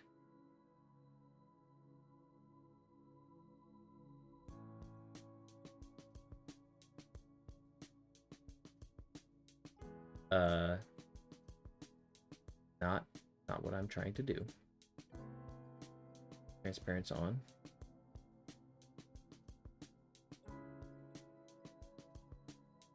So what's going on here? What is going on here?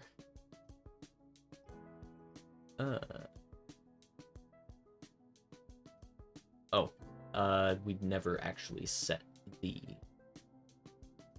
viewport texture. Most likely. So here we need to select that. For texture, we select viewport. Okay.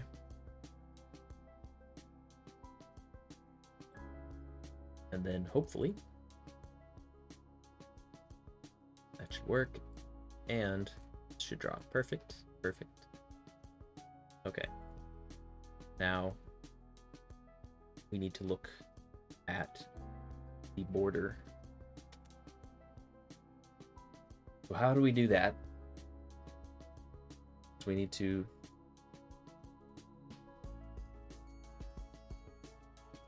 take basically 8 samples.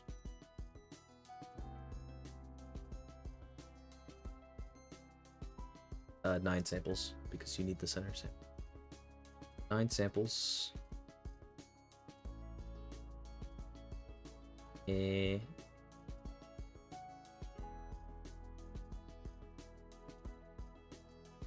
Those are going to be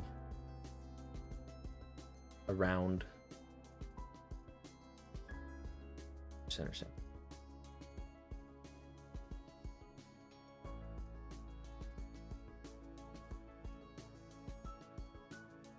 So we do that by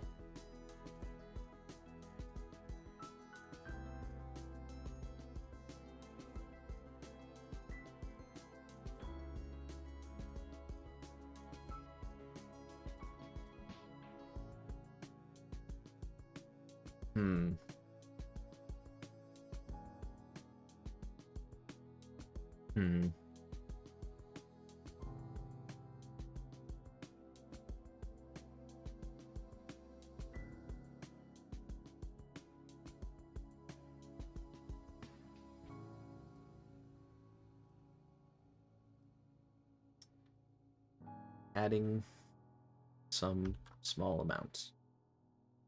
That's going to be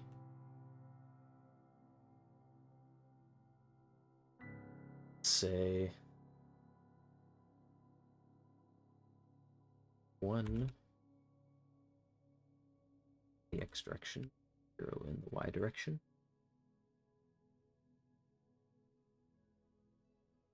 We're going to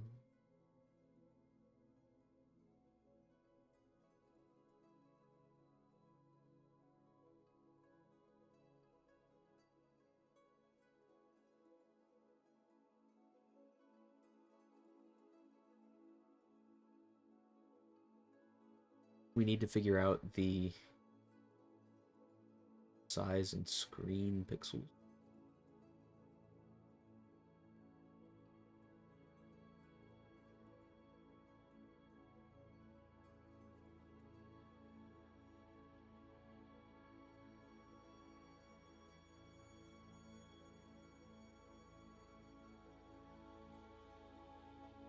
So we need to convert basically one unit in screen space, a partial unit in canvas space.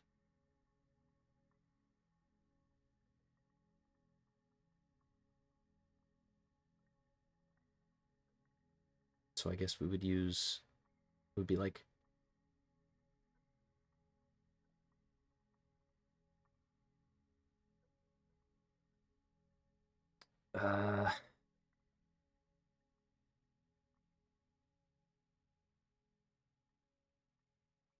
we'd want to convert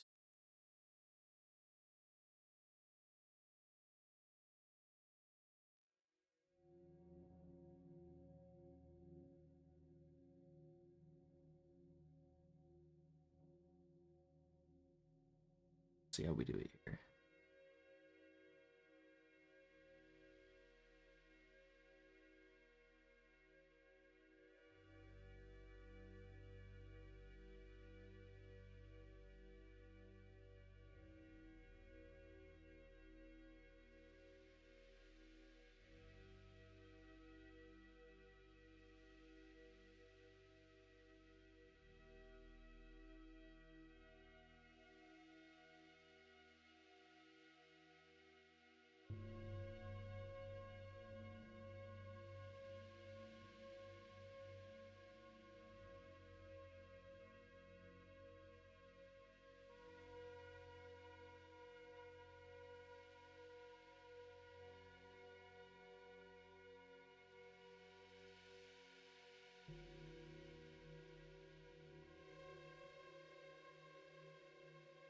Yeah, the plan here is get that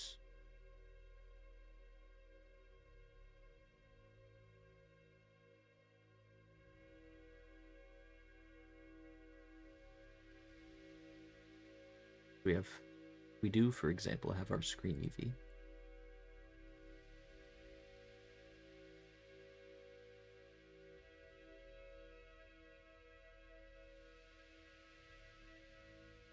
And if we take that and we somehow get it into like basically local coordinates, that'll be doing most of what we want.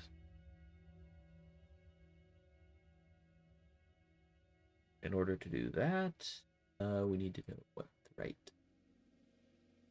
matrices are to use.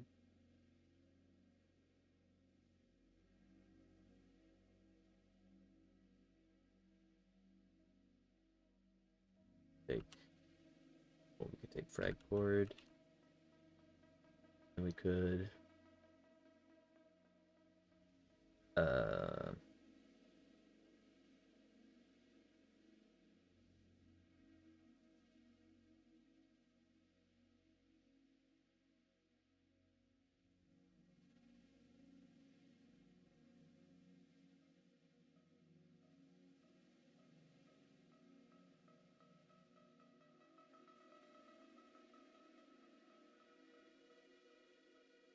see here.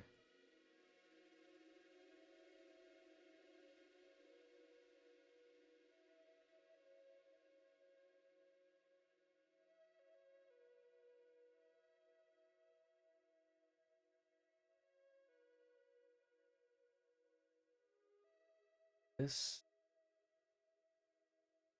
in, does this work for canvas item shaders? Quite possibly not.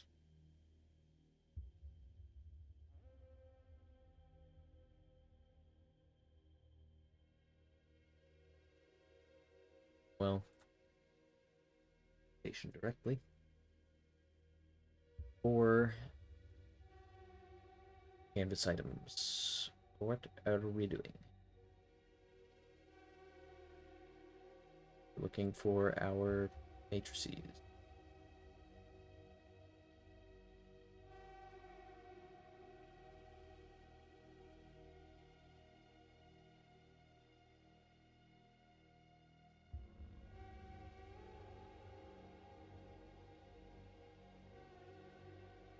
Canvas item shaders.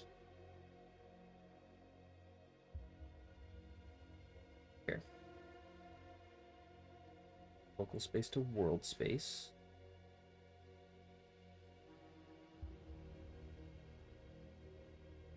World space to canvas space.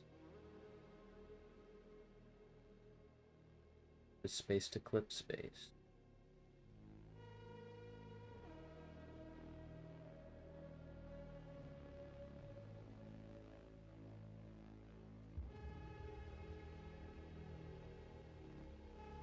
So what we can do is we can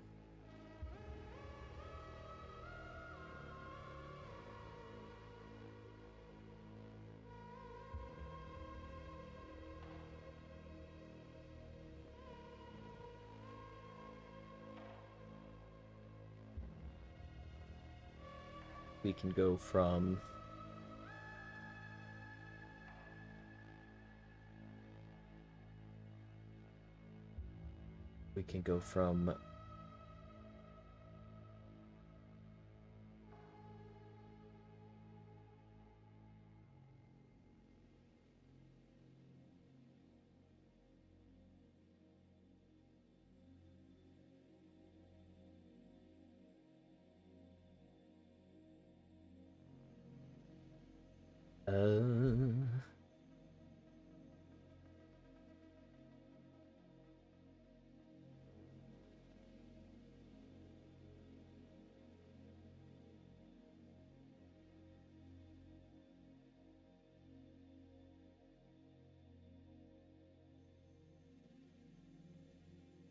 local to world to canvas space.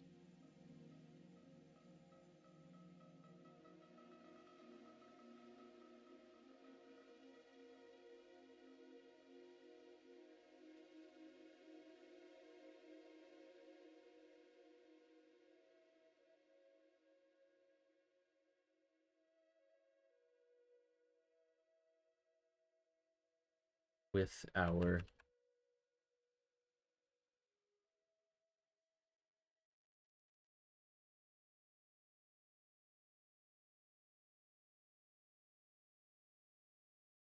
I think that's right.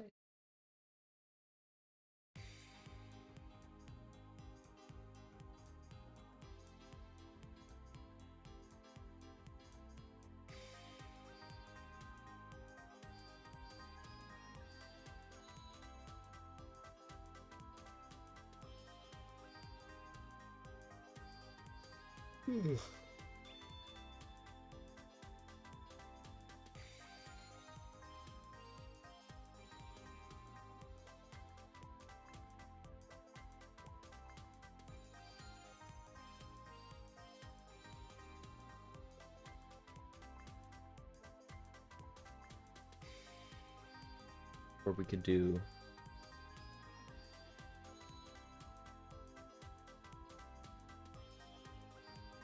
yeah. So it should be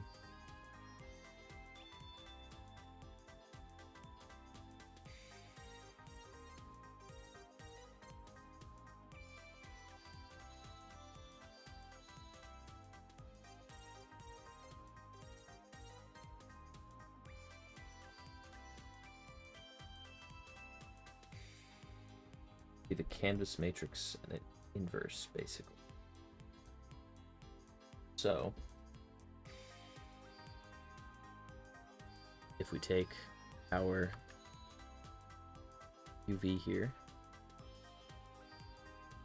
we multiply it by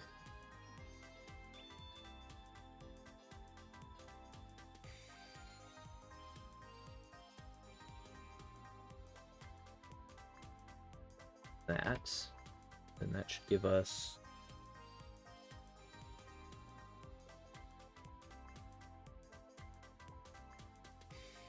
coordinates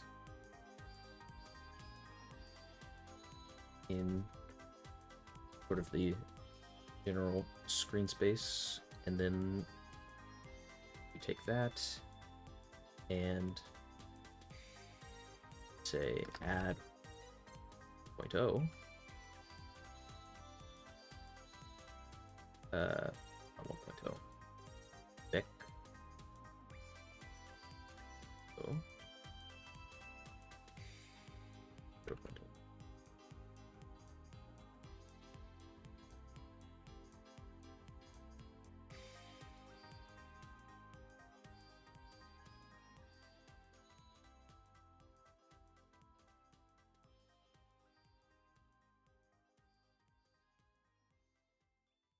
take that. Why is this an unknown identifier? Why? Why would you do this to me?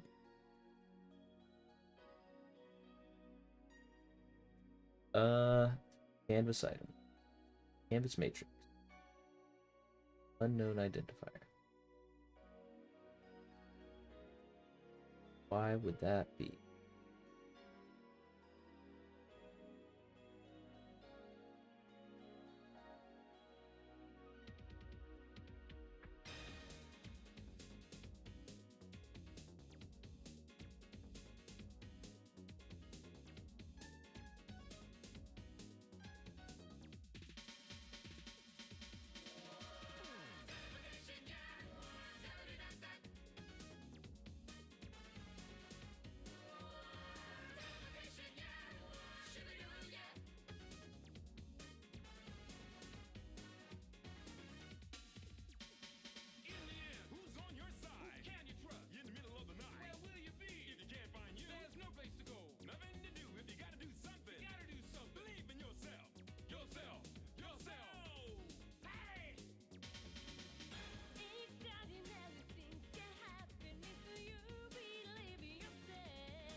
For some reason, it doesn't exist. Why would that?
I don't know why it seems to not exist.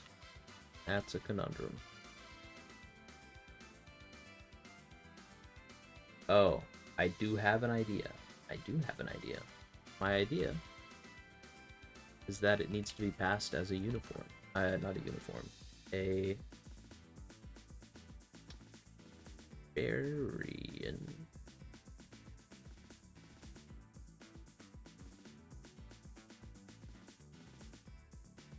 What is it called?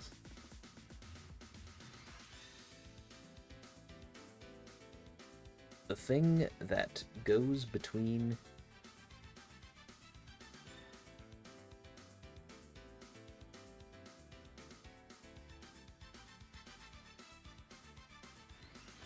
your fragment shader and your vertex shader.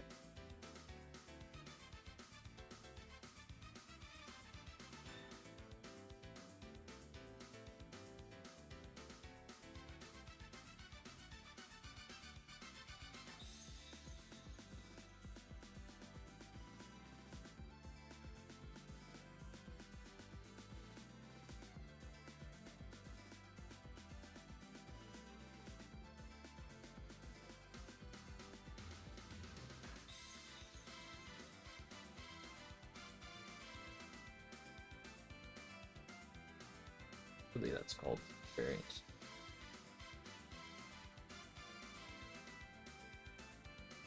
Crazy?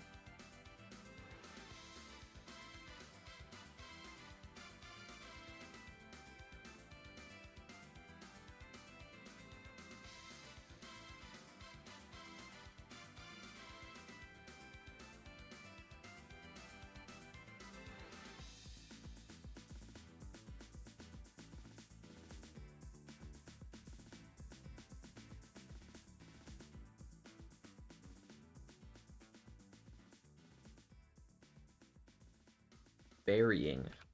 A varying. That's what I'm looking for.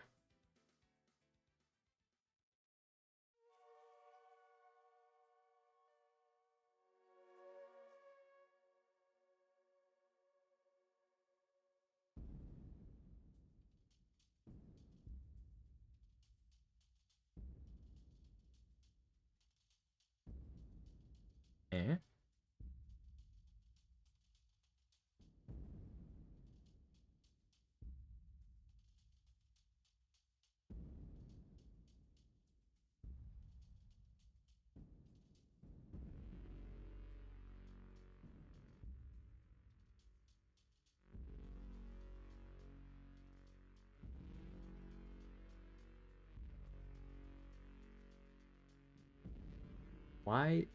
Why is it saying that it's an unknown identifier? Oh, it's over here now.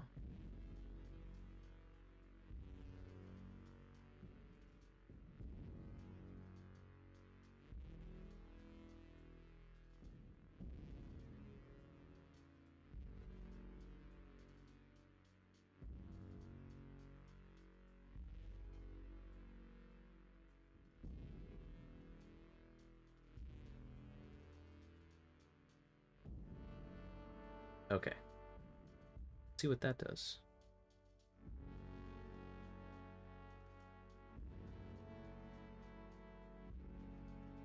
Nothing good is.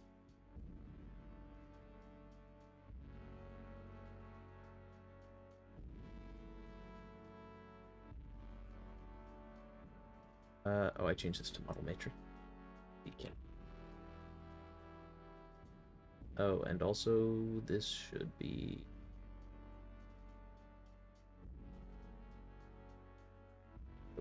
back up to our vertex shader. We want to also make the verse of this. So that will be inv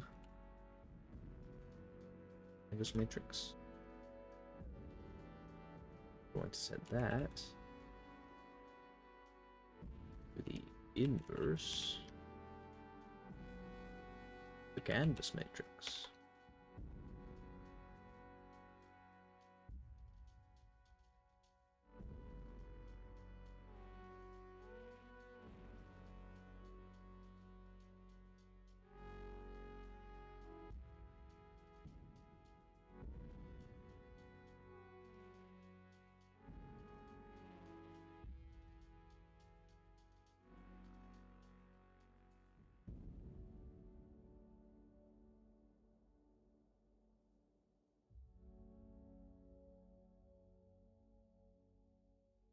This should do something.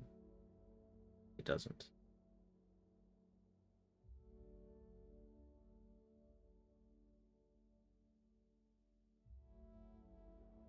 Okay.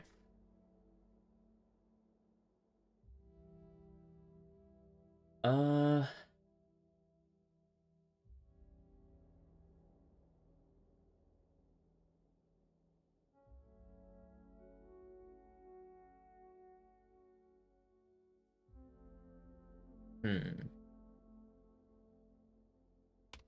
Instead of doing that, say vec2 of all of this.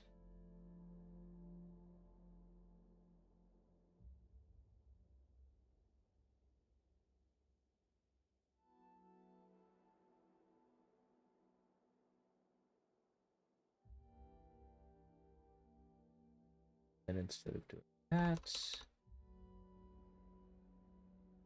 wrap this in a vec4.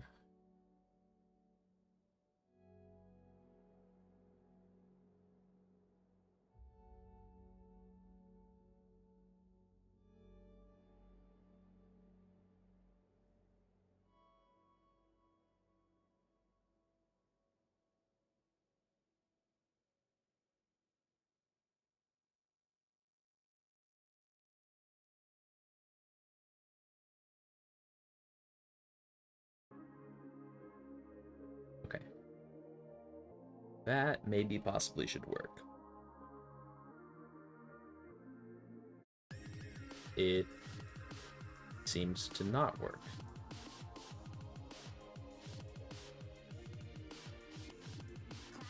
Alright. Alright.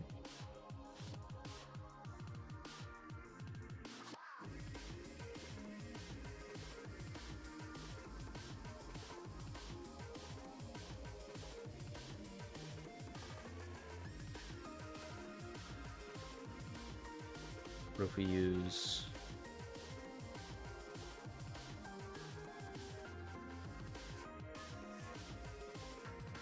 this pixel size of X.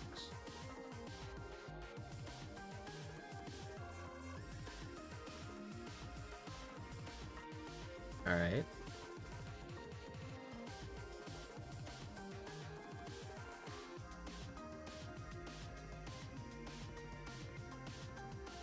Weird. Very weird.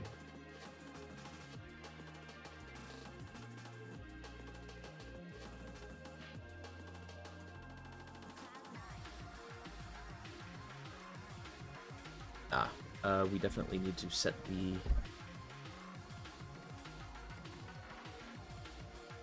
sampler here to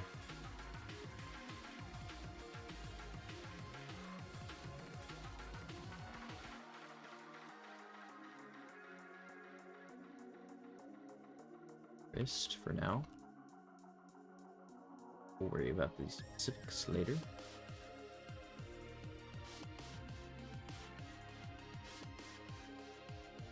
That is essentially doing what I'm asking it to, as far as I can tell.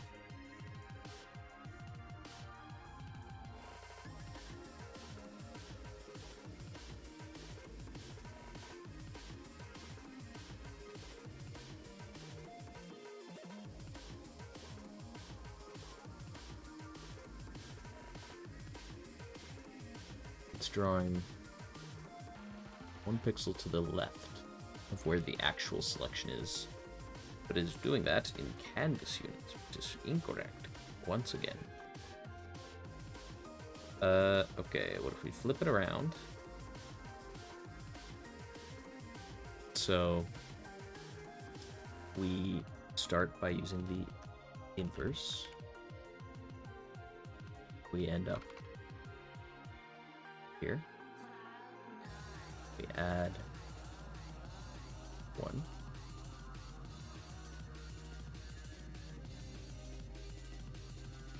What's that gonna do? Nothing good. I think I'm adding 1 at the wrong point. That's the issue right now.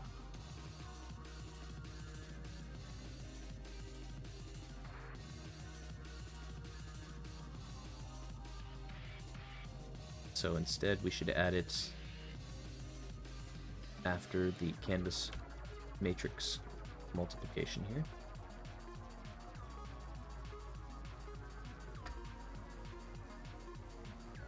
And that's going to require it to be a vec4.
So instead of this, we need 1.0.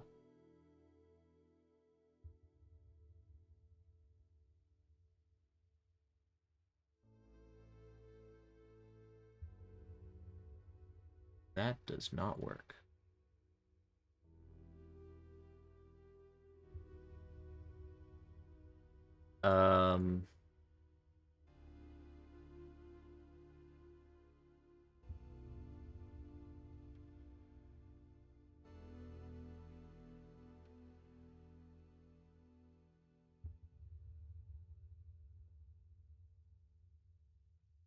Now we can switch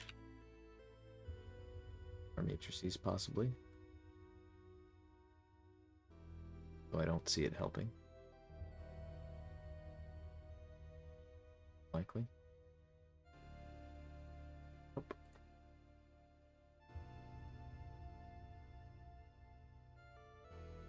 Okay.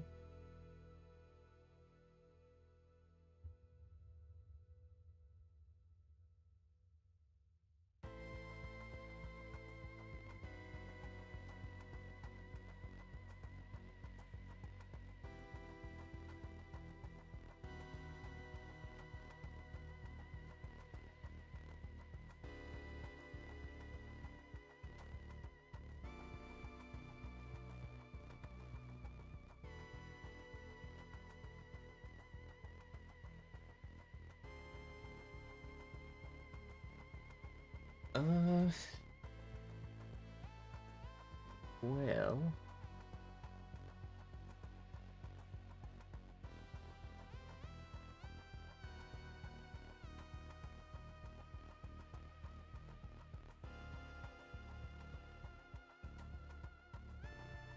Let's see.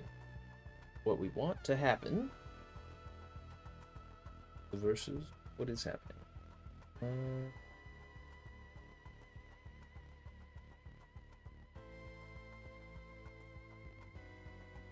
We've got the screen pixel size. That here.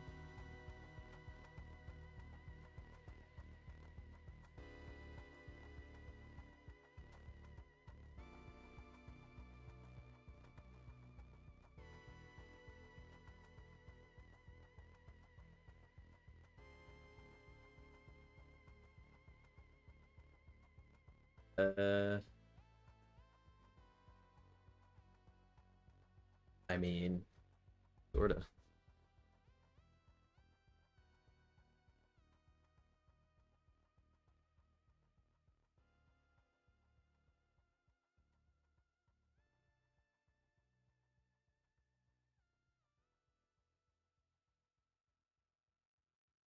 Let's see.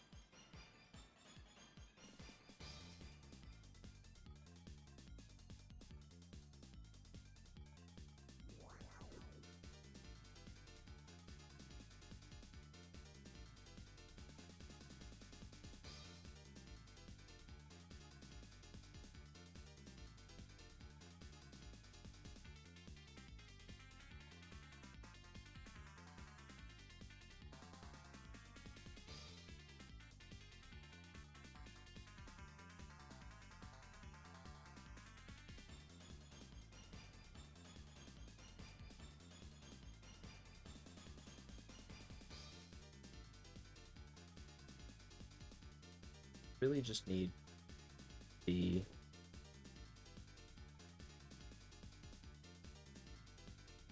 canvas UV plus vector 2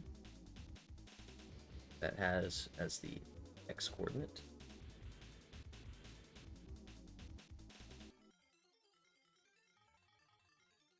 the like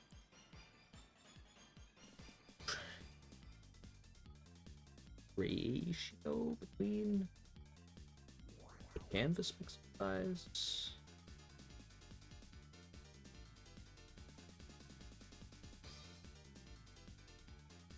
and the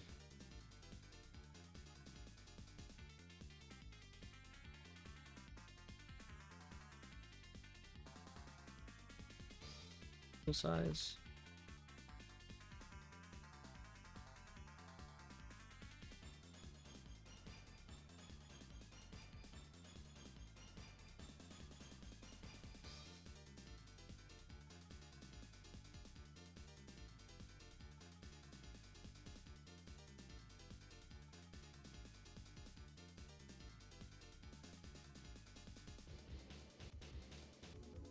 Okay, let's try that. Up with nothing. Okay.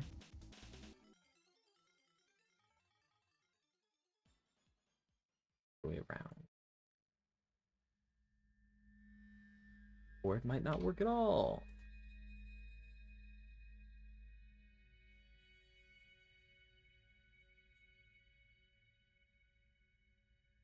Doesn't work. Does do something though.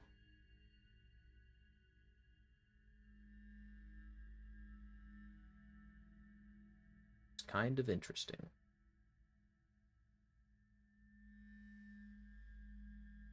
Yep, I would call that kind of interesting.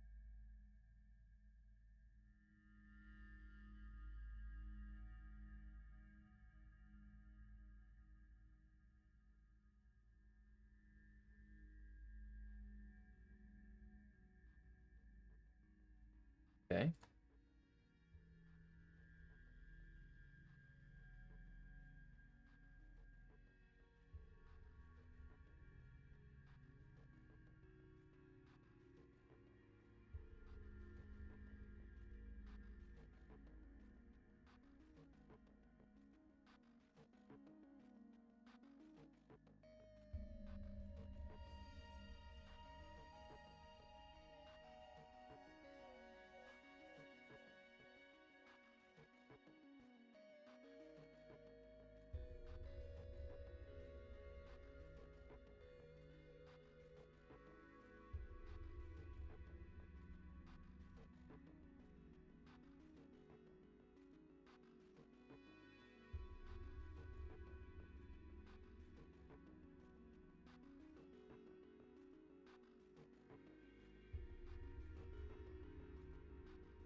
All right.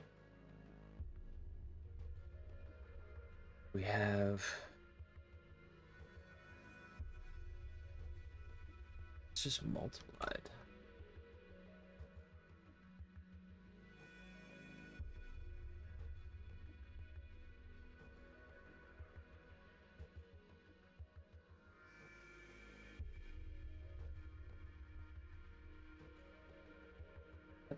Kind of makes sense.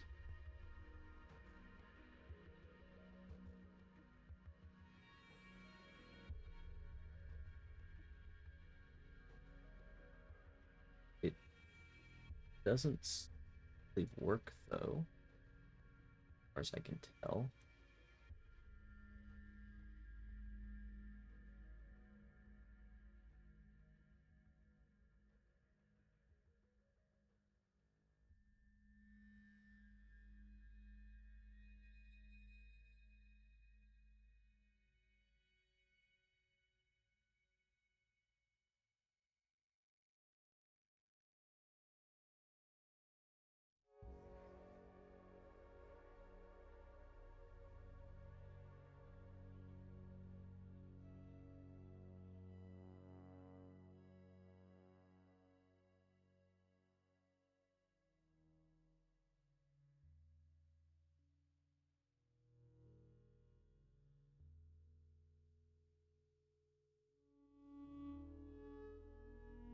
Okay.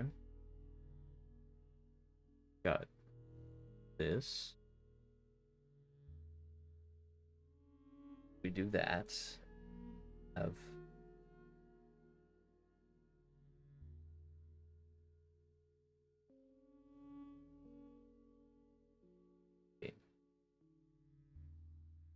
we must do something sort of like this for the border. Border. If the scaling factor that come into play.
We just used that.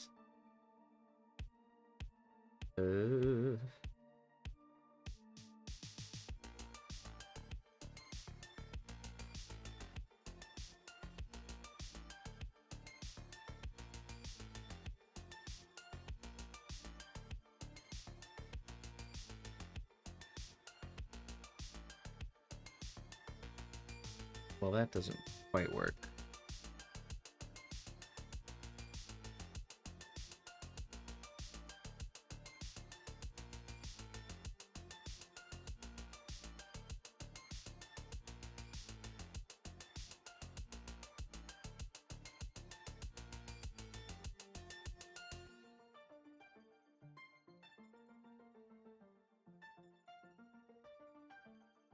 I'm thinking we need to use that in conjunction.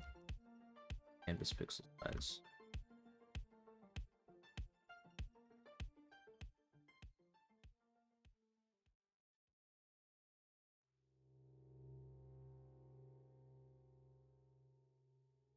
Some way.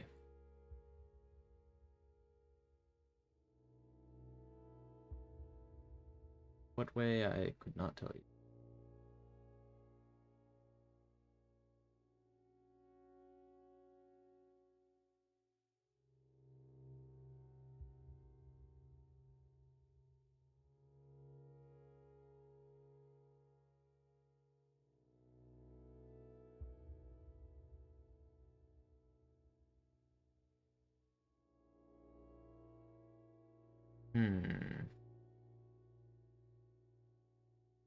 Let's see. Up here, what we do is we get the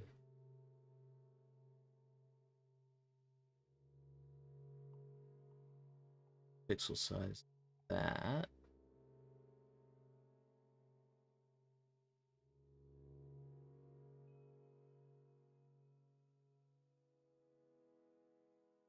And then,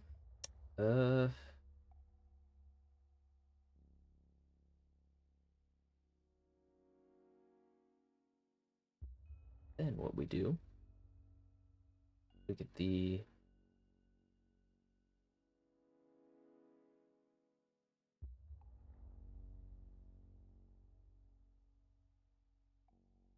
width from the border width plus the alpha border scaling factor.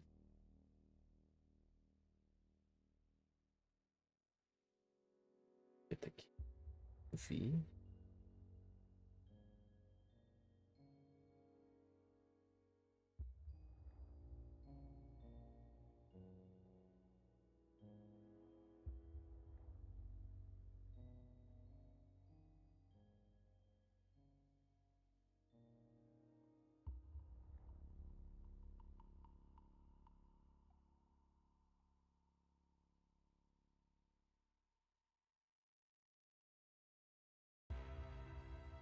Hmm.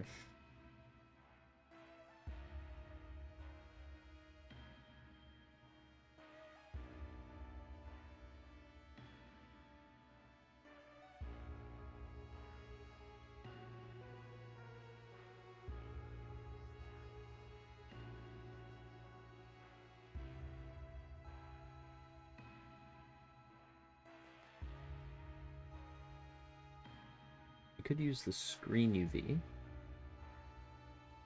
right? Problem with that is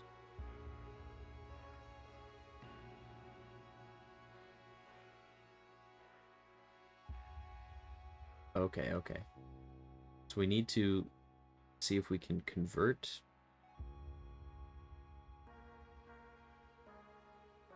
the screen UV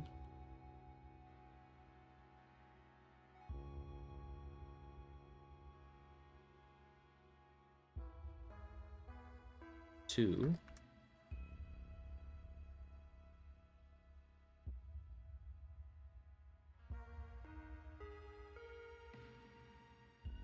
like world coordinates.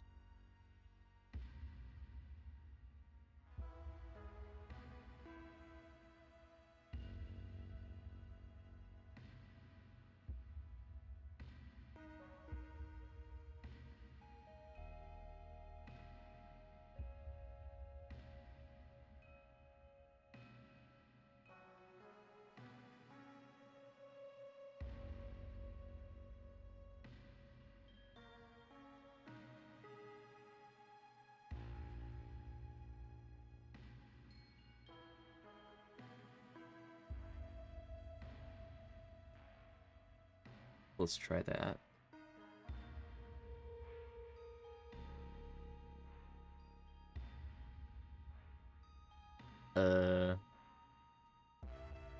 Oh, and that's where the scaling factor comes in.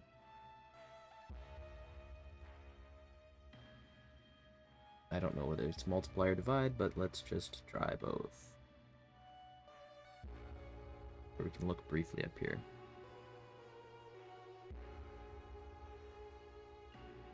Let's try divide first.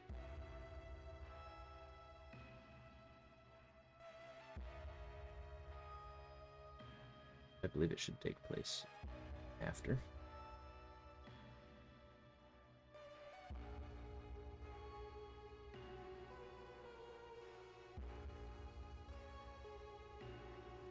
That's not quite right.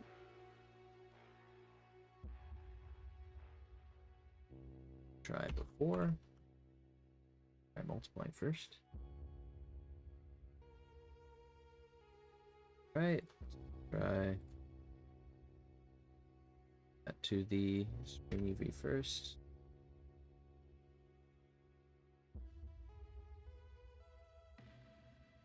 Oh. Oh, actually. Oh no, I was doing it right. Okay. We just take this, divide it by the scaling factor.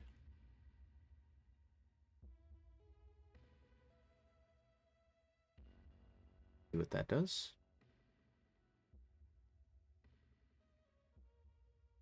Not quite right. Try multiplying.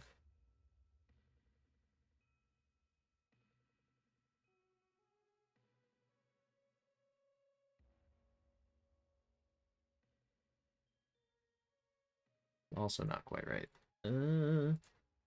Okay, so with no scaling factor, what does it look like?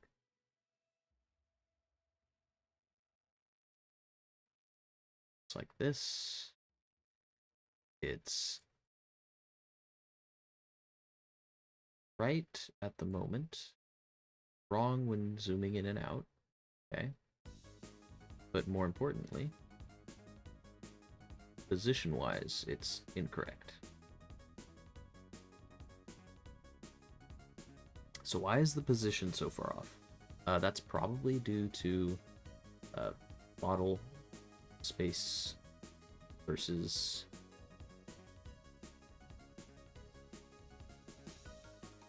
like world space, if I had to guess.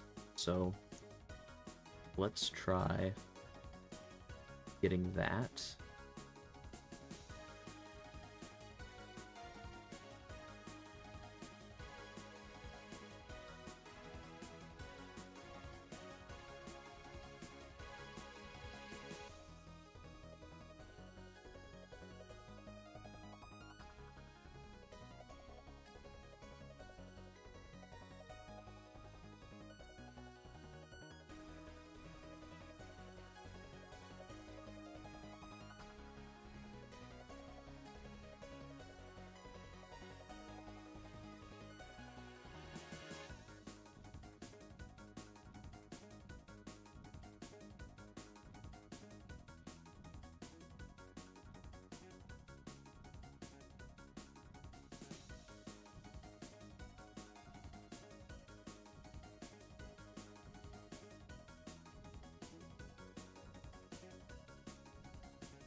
All right. So we got that, and then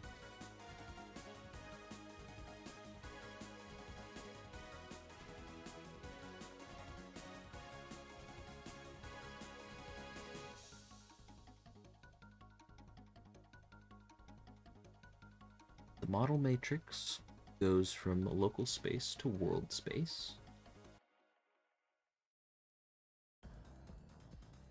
Canvas matrix goes from world space to canvas.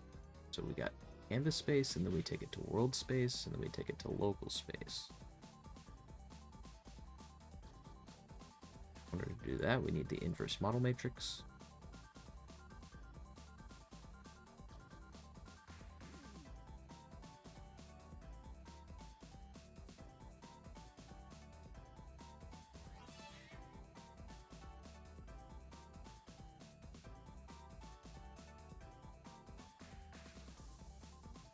So we do that.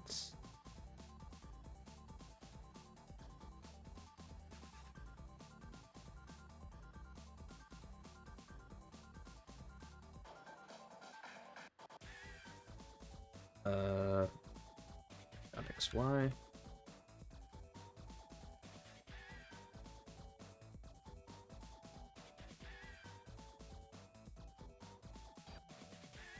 See where that leaves us. That's a bit off.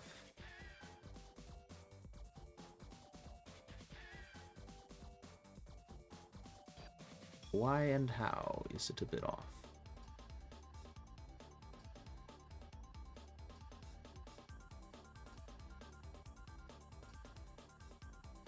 Is the question.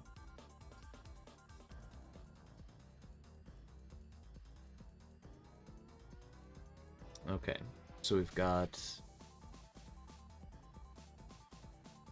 our coordinates. We're taking them from... Oh, maybe it's because of screen.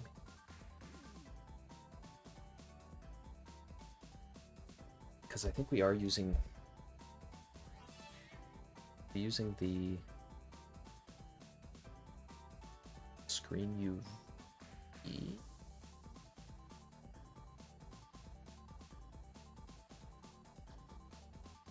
We're using screen UV. We need to basically get NDC out of that.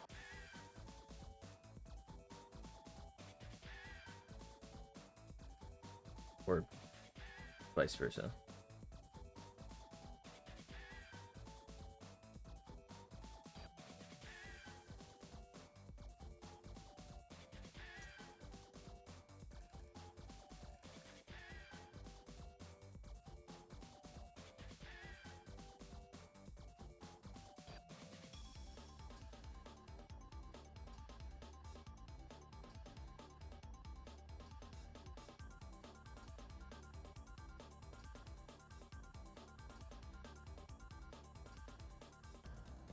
Try this real quick.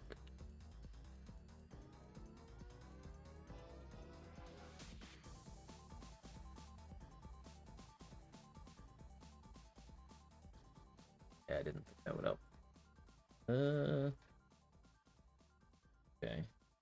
rid of that.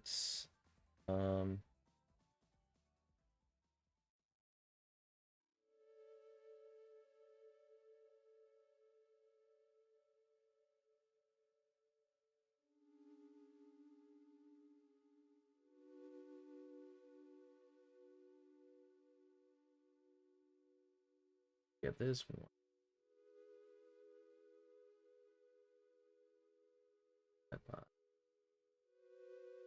I believe.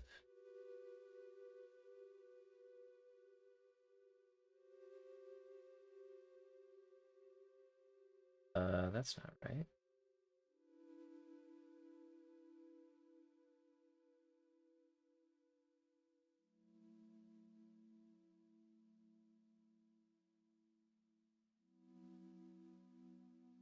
Oh, oh.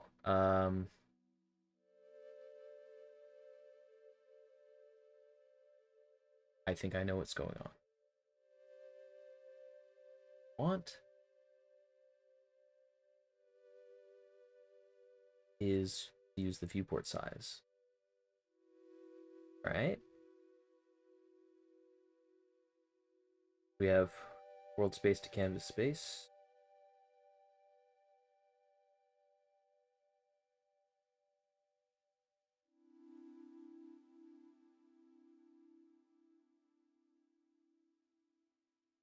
We just multiply the screen UV by the screen pixel size.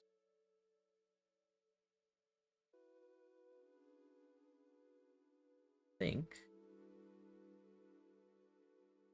that'll make it by screen pixel. That has a chance of doing something. No. Multiplying. Try that.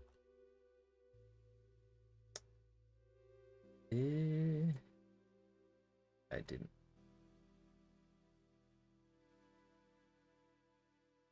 The reason it's not working because of that is because we have let's see. Green UV.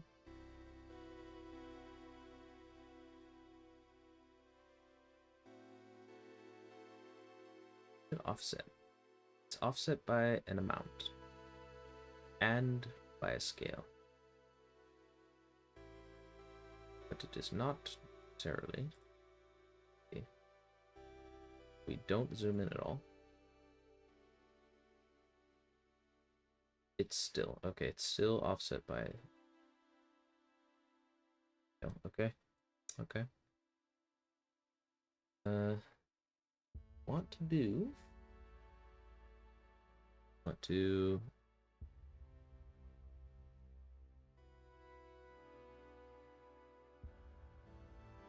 quick.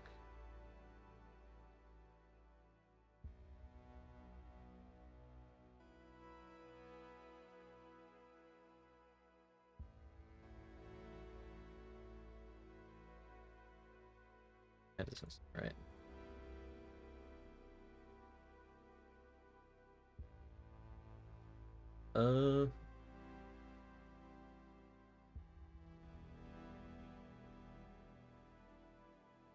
Okay. World space. We want to get into canvas space, and then we want to take canvas space.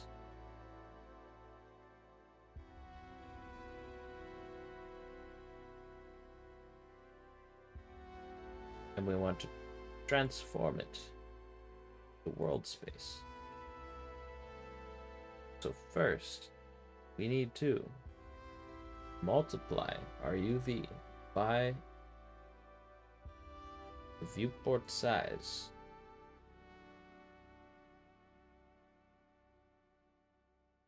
We need to use the inverse canvas. Oh, that's basically what I already tried, but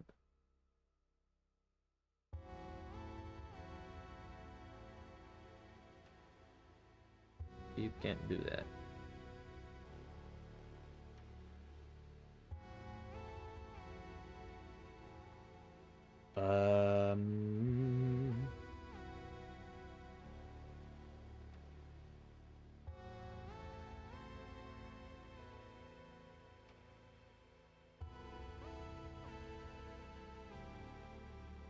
Shouldn't that be what dividing by screen pixel size is?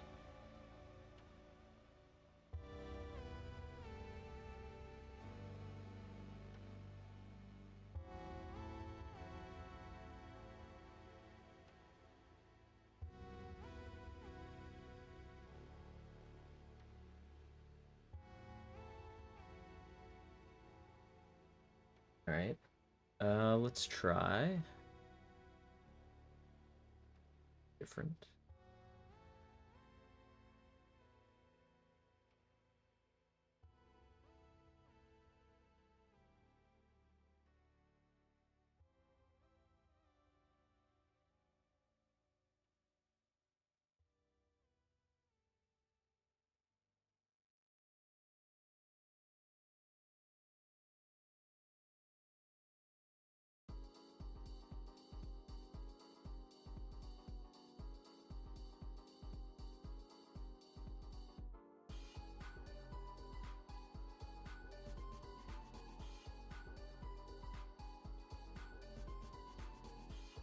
Yeah, that should be the inverse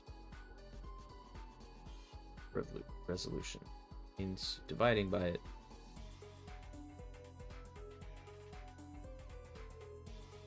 should give you a multiplication by the size. Well,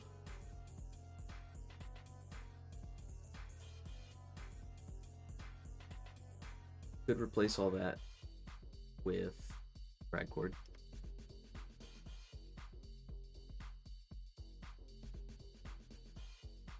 This.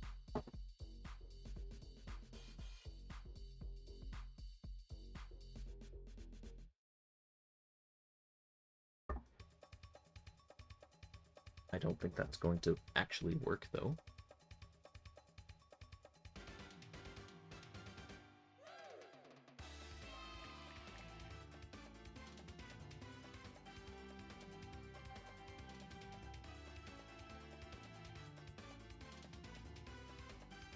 Oh.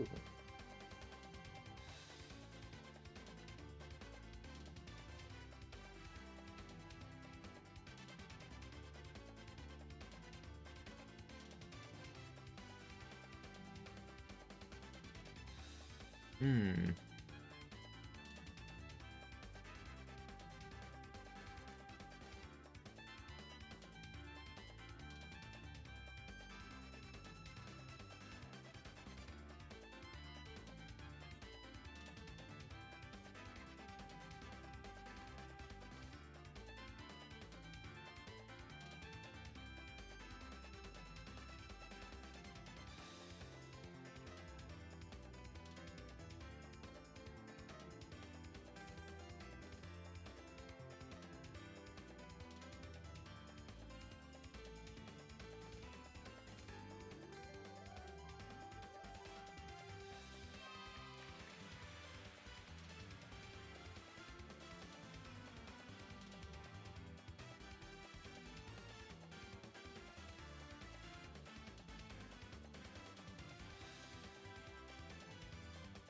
This is killing me.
What if it was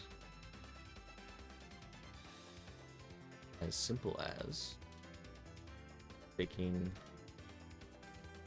canvas, UV, and adding.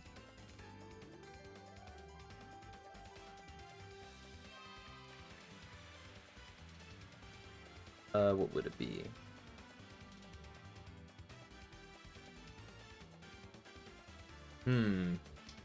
And adding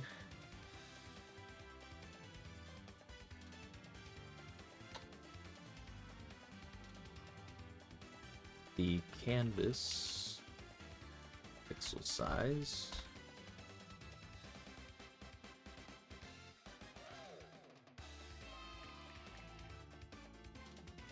divided by like the canvas, like if you took the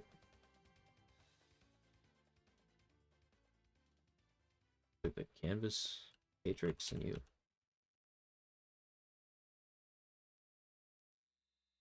was that too scaling.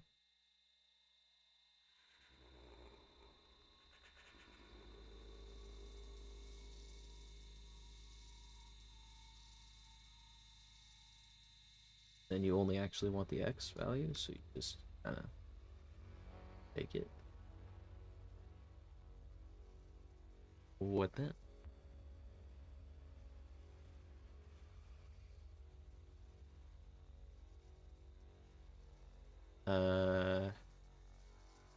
Not quite what I'm looking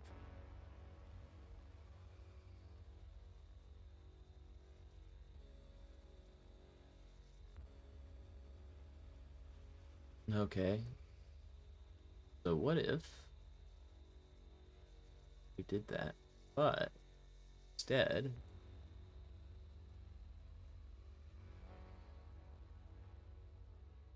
we divide by the scaling.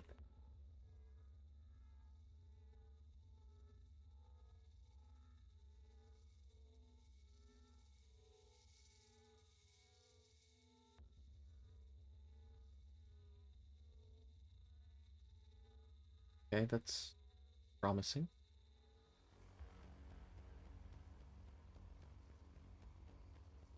Some level.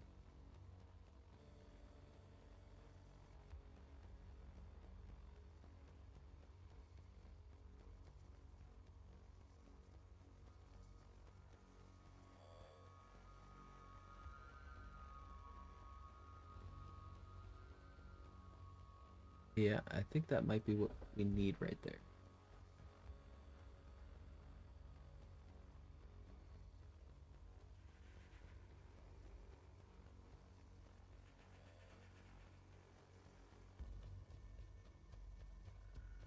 If we here we draw our little rectangle, draw top of it, back out. Yeah, you can see that stays. Not exactly per se because of the way that it is, but seems correct. So all that was for naught because just that. So that.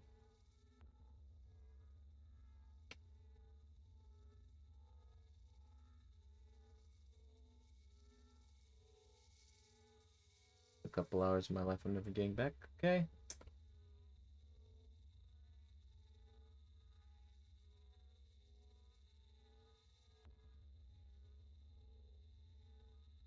Statics. And then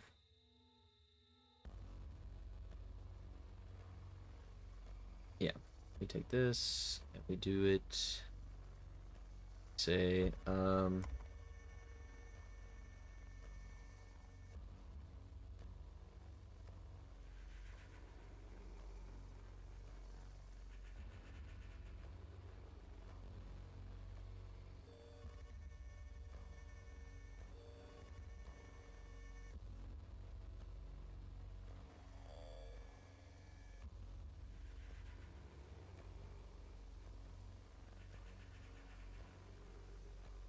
say selection E. That, do it for each of them, and we will extract this into its own function. We'll call that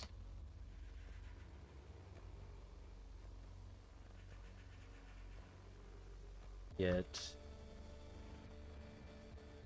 green base neighbor.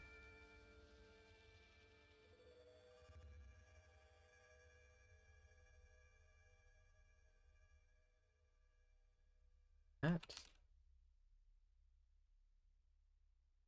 pass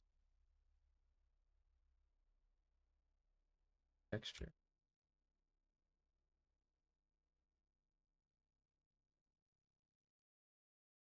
Okay, that is a sampler to text.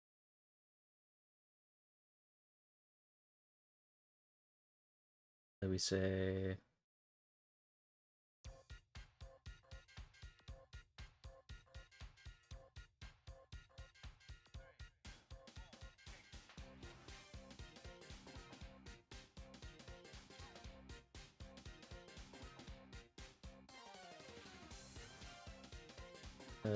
effect 2 here for the pixel size.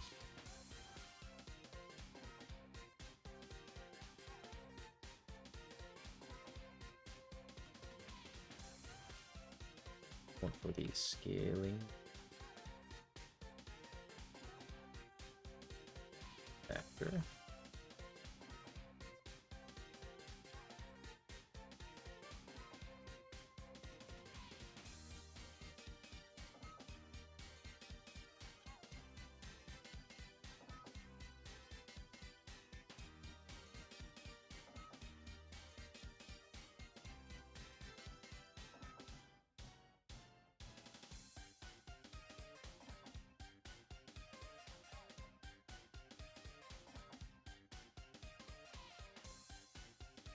UV.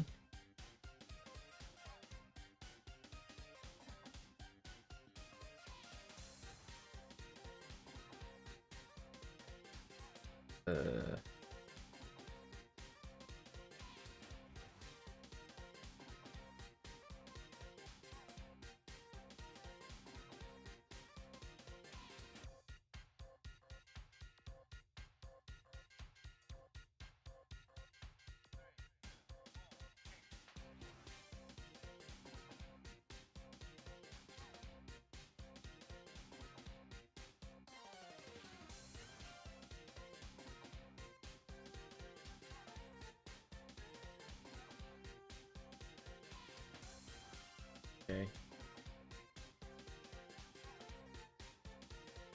And then we want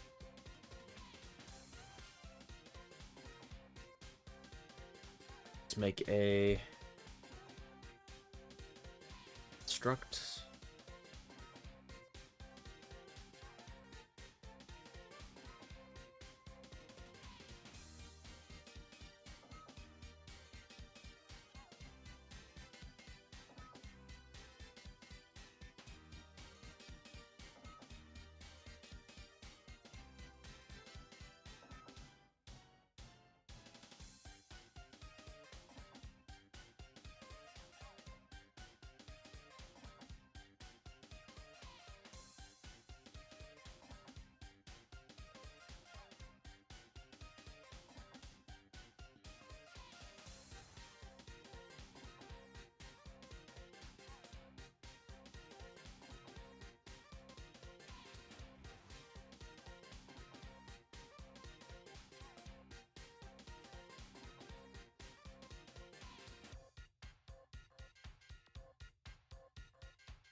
Alright, now you got to do this for each pixel in our neighborhood.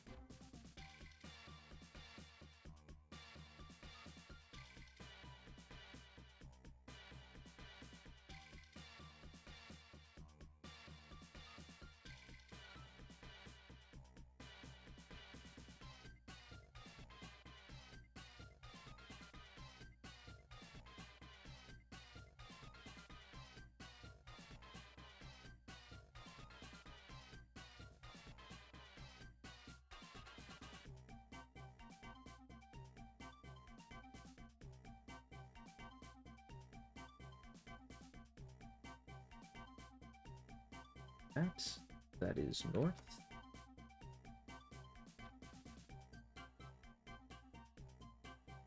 East.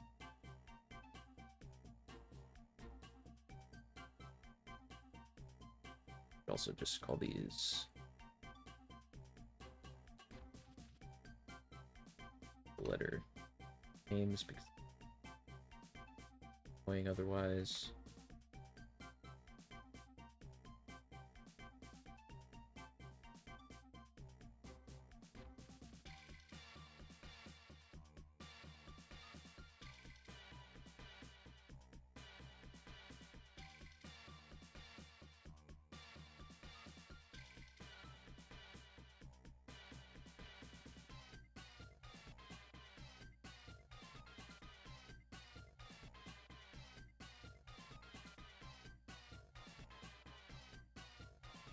That's north, and then east, and then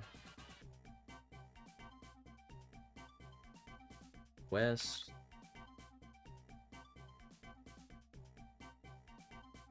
Is going to be here. Let's fix the first one being center.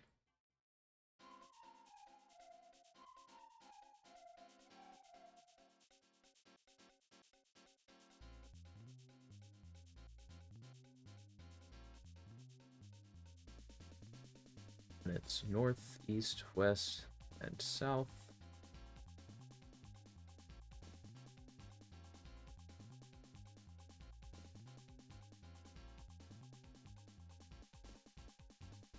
Then we need northeast, northwest, southeast.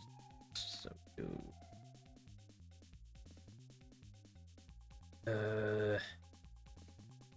northeast would be, so to speak, of north.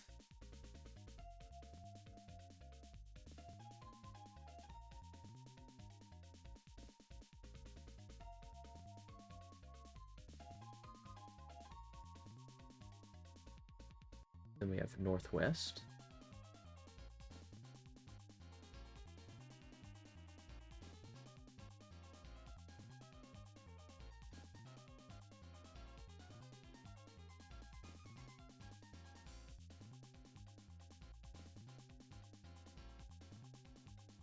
And then we have southeast here. Southwest is going to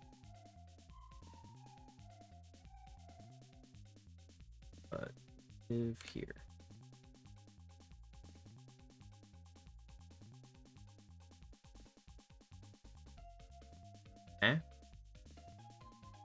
Valid assignment of void to vec4.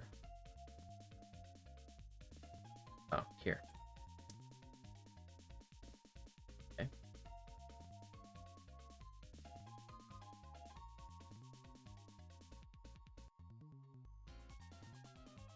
First selection.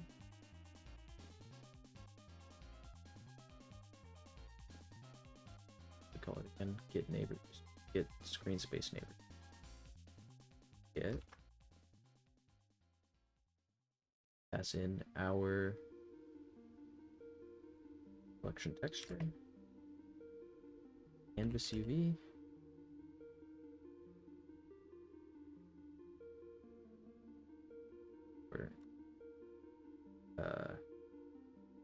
Canvas pixel size. our scaling factor.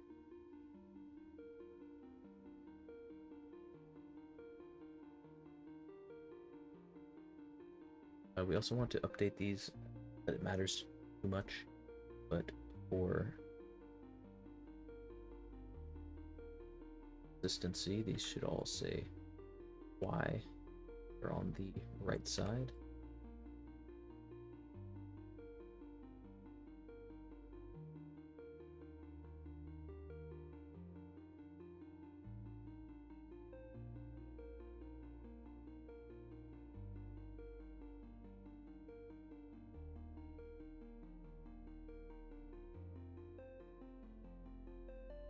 Okay. Good.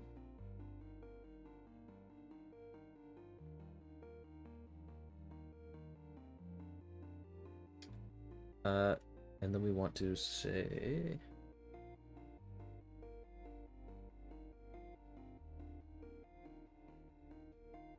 that. And that should just do what we had before, which is nothing special.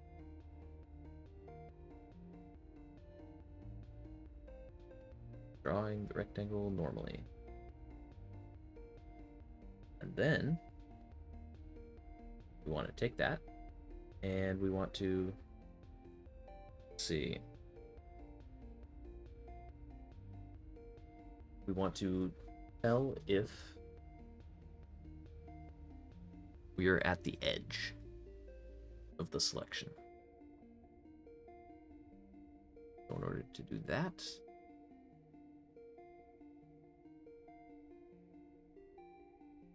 we say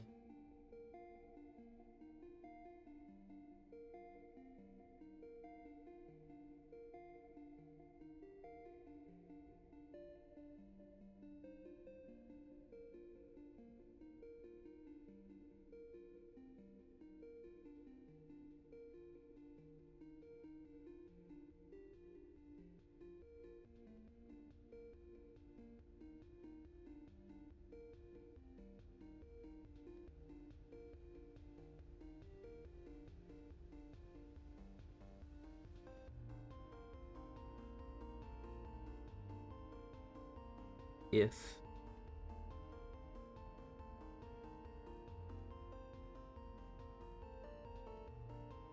the east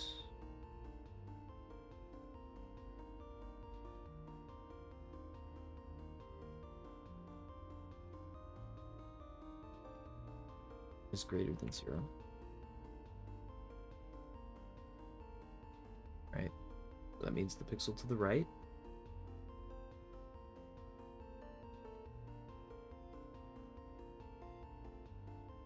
and not the other. So center dot we should shorten this variable name because it's a bit annoying. So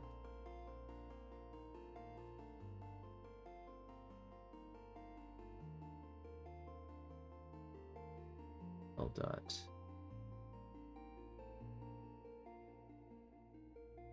also change this to C instead of center for consistency.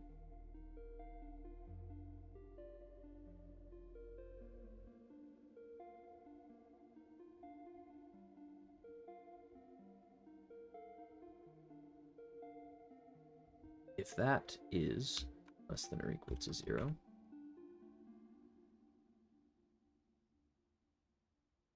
then that means we are on the left edge selection.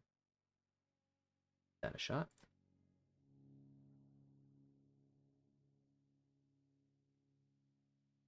So if at edge we want to draw, and that does work, believe it or not. Okay, so that's if we're at the left edge.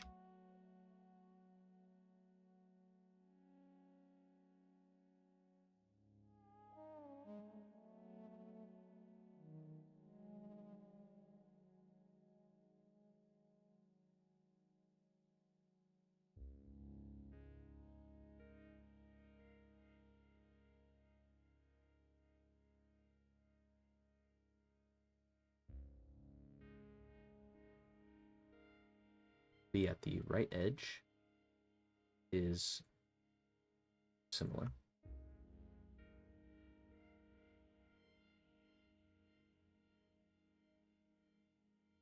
So we want to do it to the west.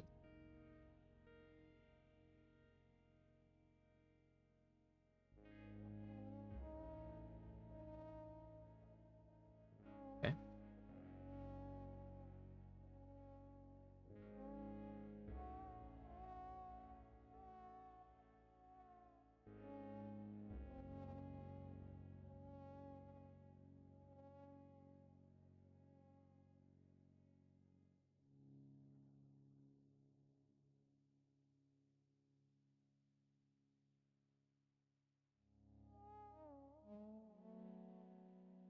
We should probably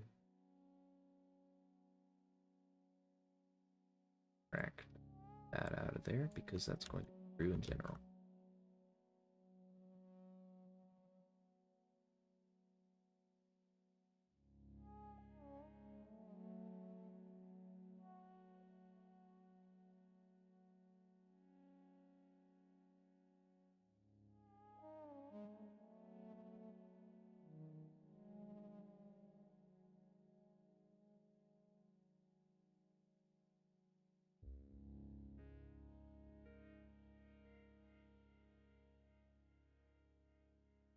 We can just do this for every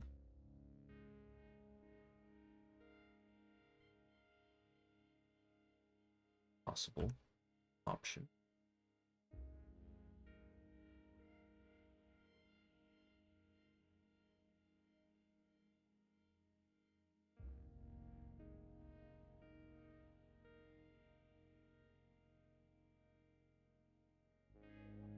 And we probably should have done this as a list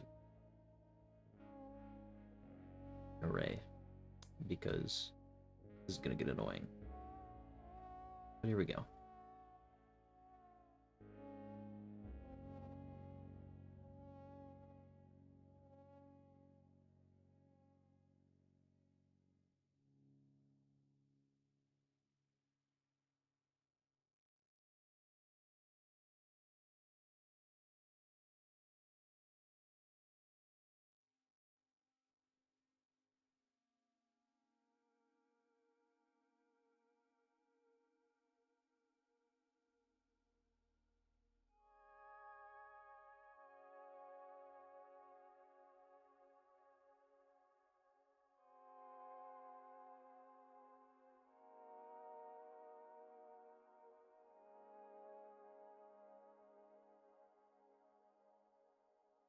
So that ought to draw full proper border, and it does.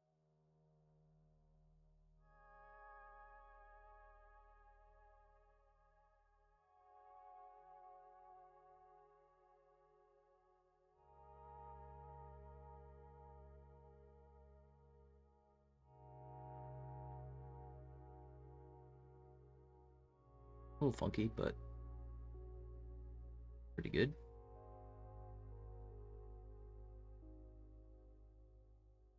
Okay.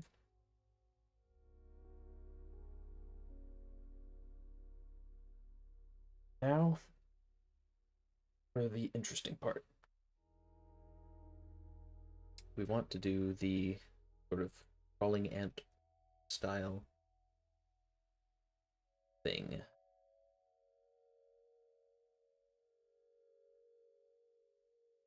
Actually, just a diagonal, bunch of diagonal lines, black and white.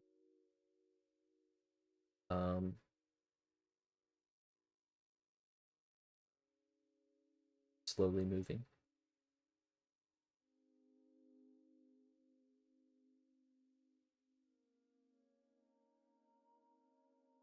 So let's see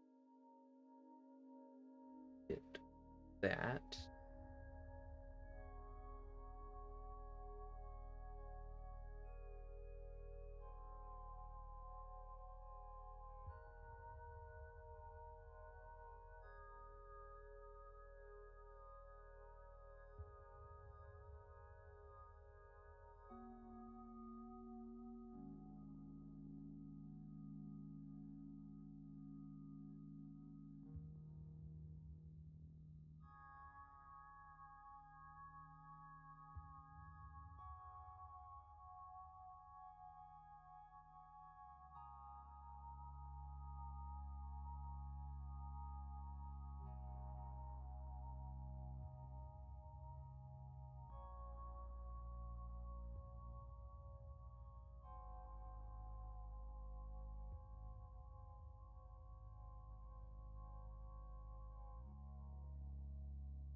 under these circumstances,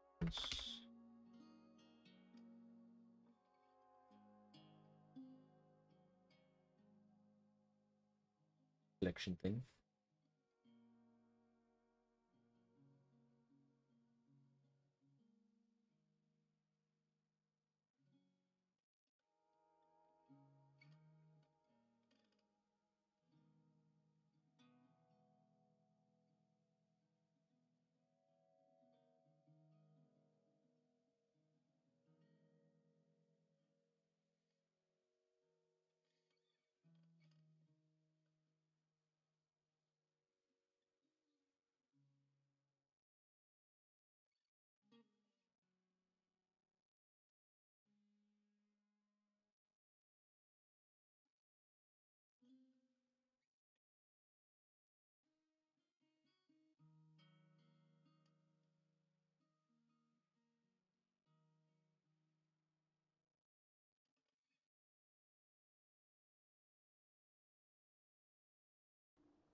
Hmm.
Let's see.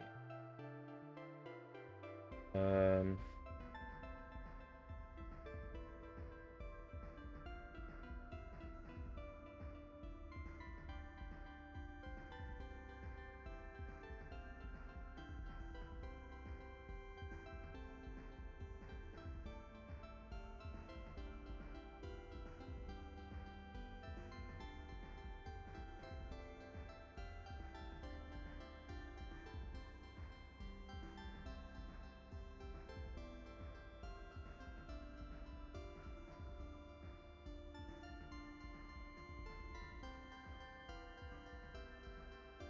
We don't care about some of the stuff that they've done, right?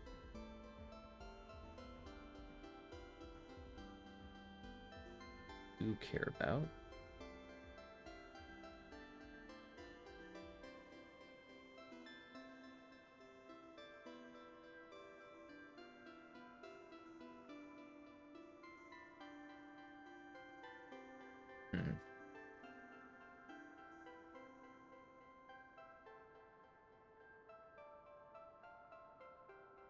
Oh.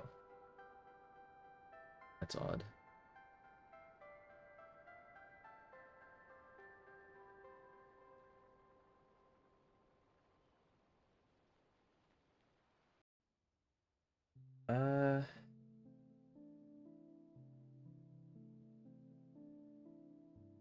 We don't love any of these options. Let's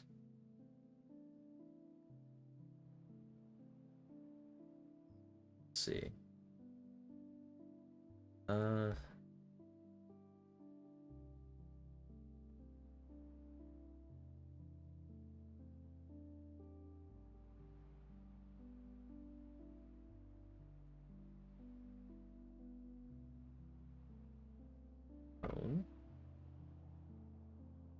what we want to do, we want to make that scrolling effect.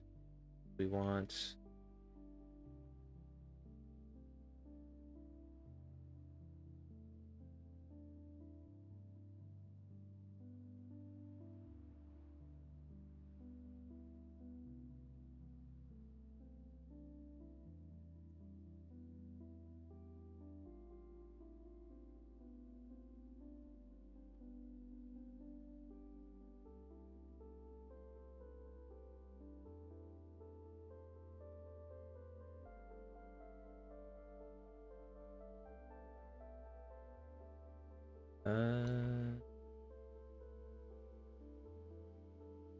do that, and then we do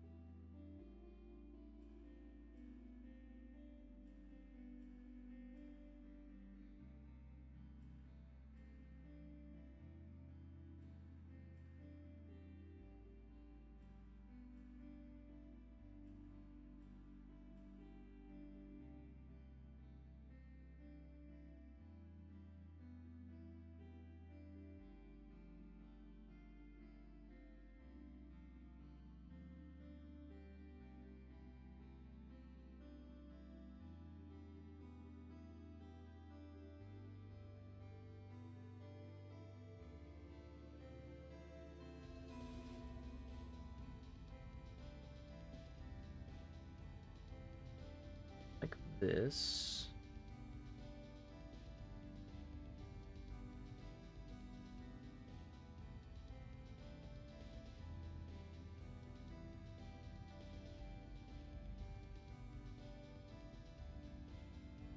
Uh,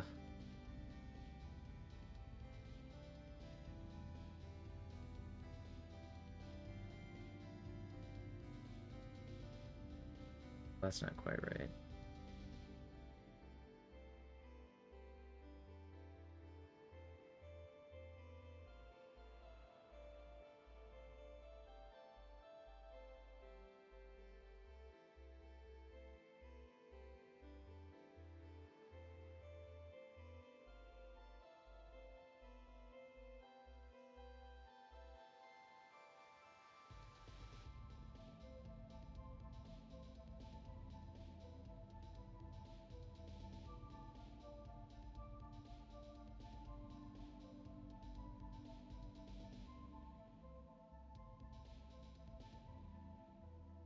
Okay.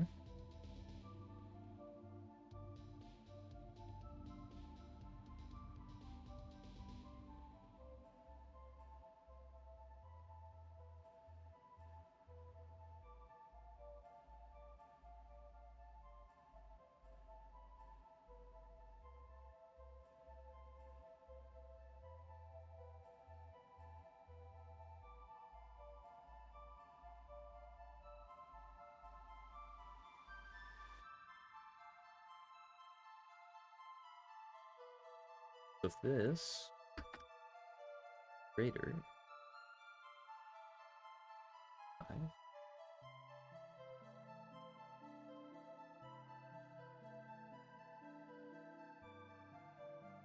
We want to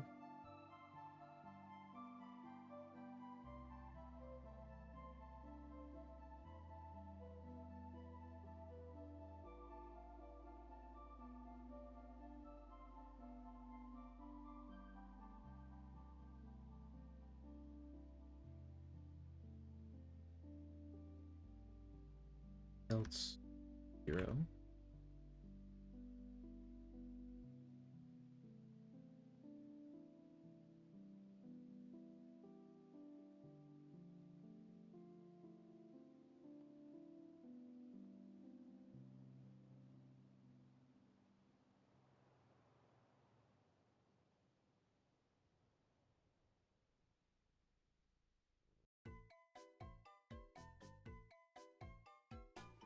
That we can do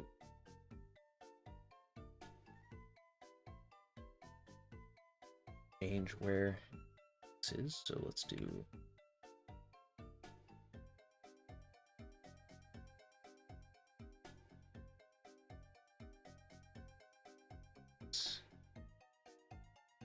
within 4.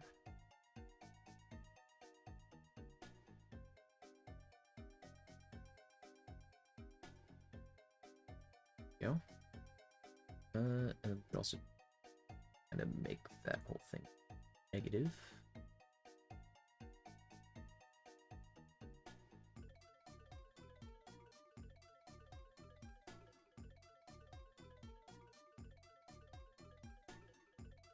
So to do that, there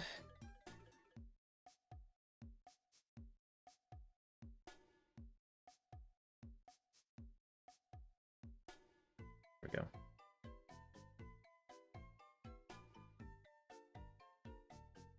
Want it to move the other way, so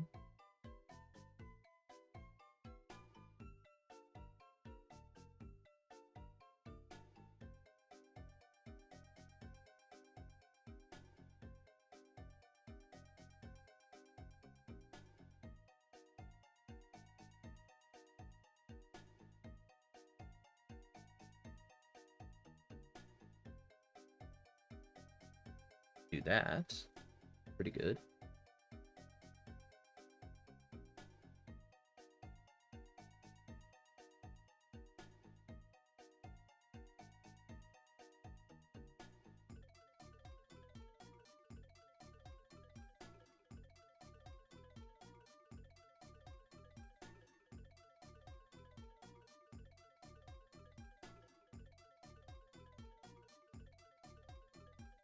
Okay, I like the look of that. So let's take that and put it in here.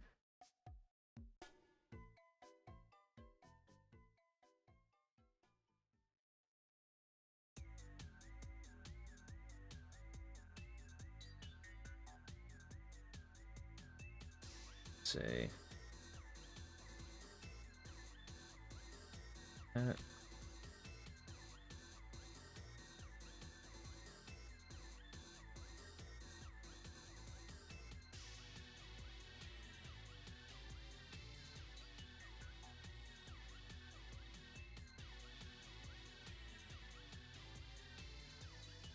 And then we want to use for our coordinates, I suppose directly use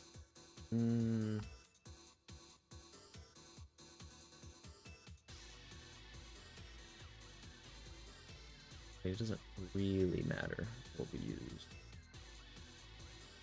but we use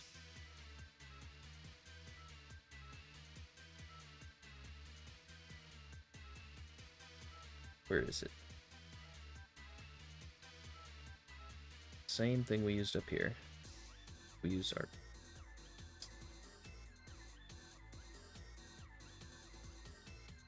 canvas UV.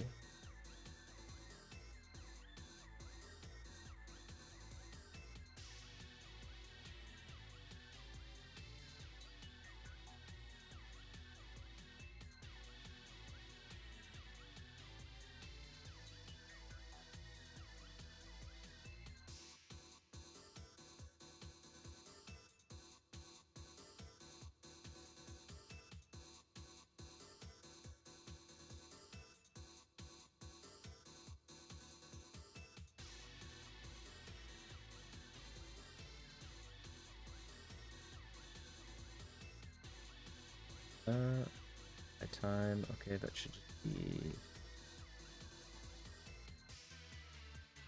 See what that looks like.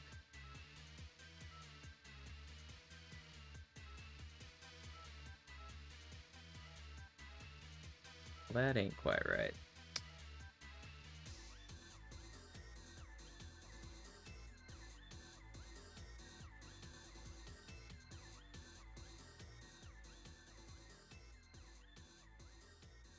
But that should be those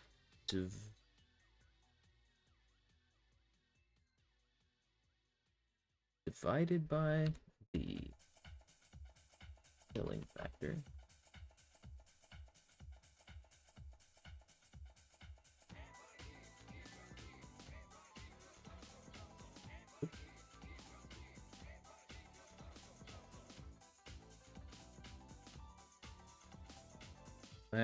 That didn't help.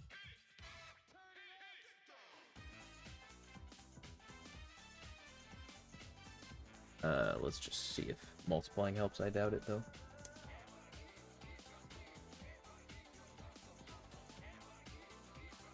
Yeah, no.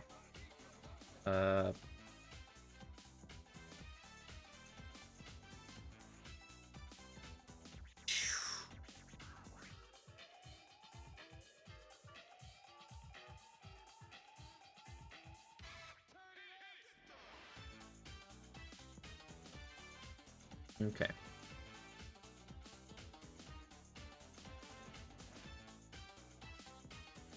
So what we did here is we said pixel size would be canvas pixel size divided by a scaling factor.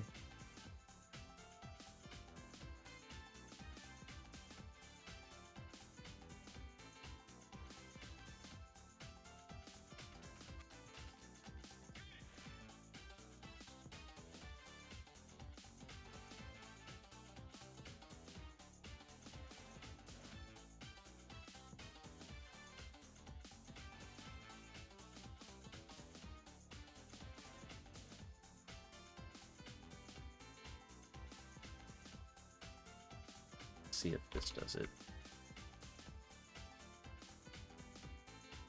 It just might. Ah! Oh, it's so beautiful. A little wrong, but it's still beautiful.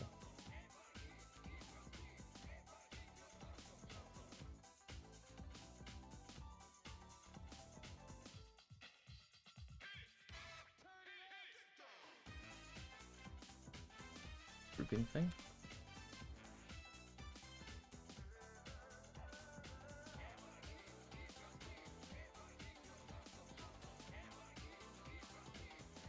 Yeah, that does it.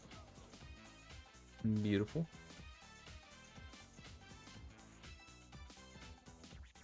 Now let's adjust this a bit. We want for it to be plus x plus y minus time. That might work.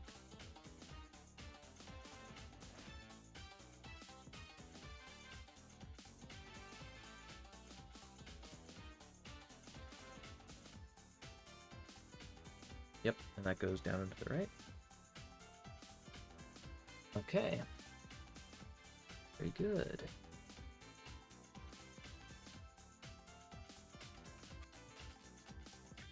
Just like an A sprite. This is a tad slower.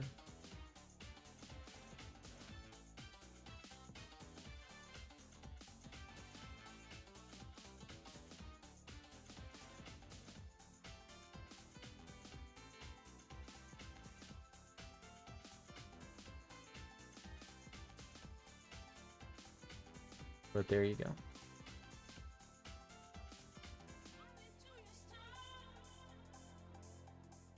That is the basics of selection. Now, there's a lot more to do. Primarily making selection actually matter. Make it actually do anything. I can't delete things with a selection. I can't, you know, move things around with a selection. I can't do any of that. I can simply make the selection and then never erase it. And it just exists. But it's a start. It's definitely a start. So, next time, what we need to do is we need to make it so that first make it so that when you select things, you can unselect them. When I start a new selection, it should like erase the old selection unless I am holding shift.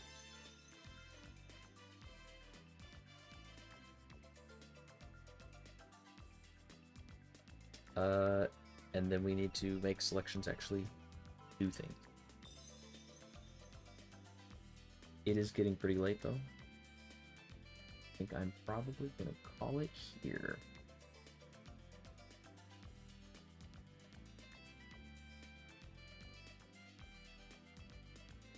Let's see.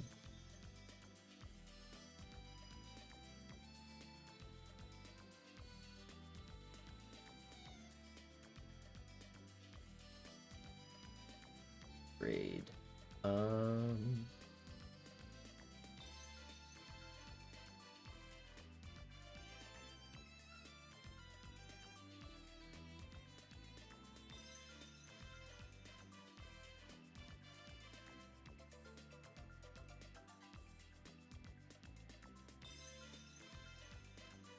Let's go ahead and raid Longy.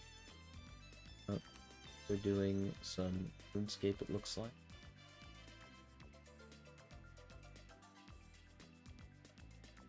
See you next time.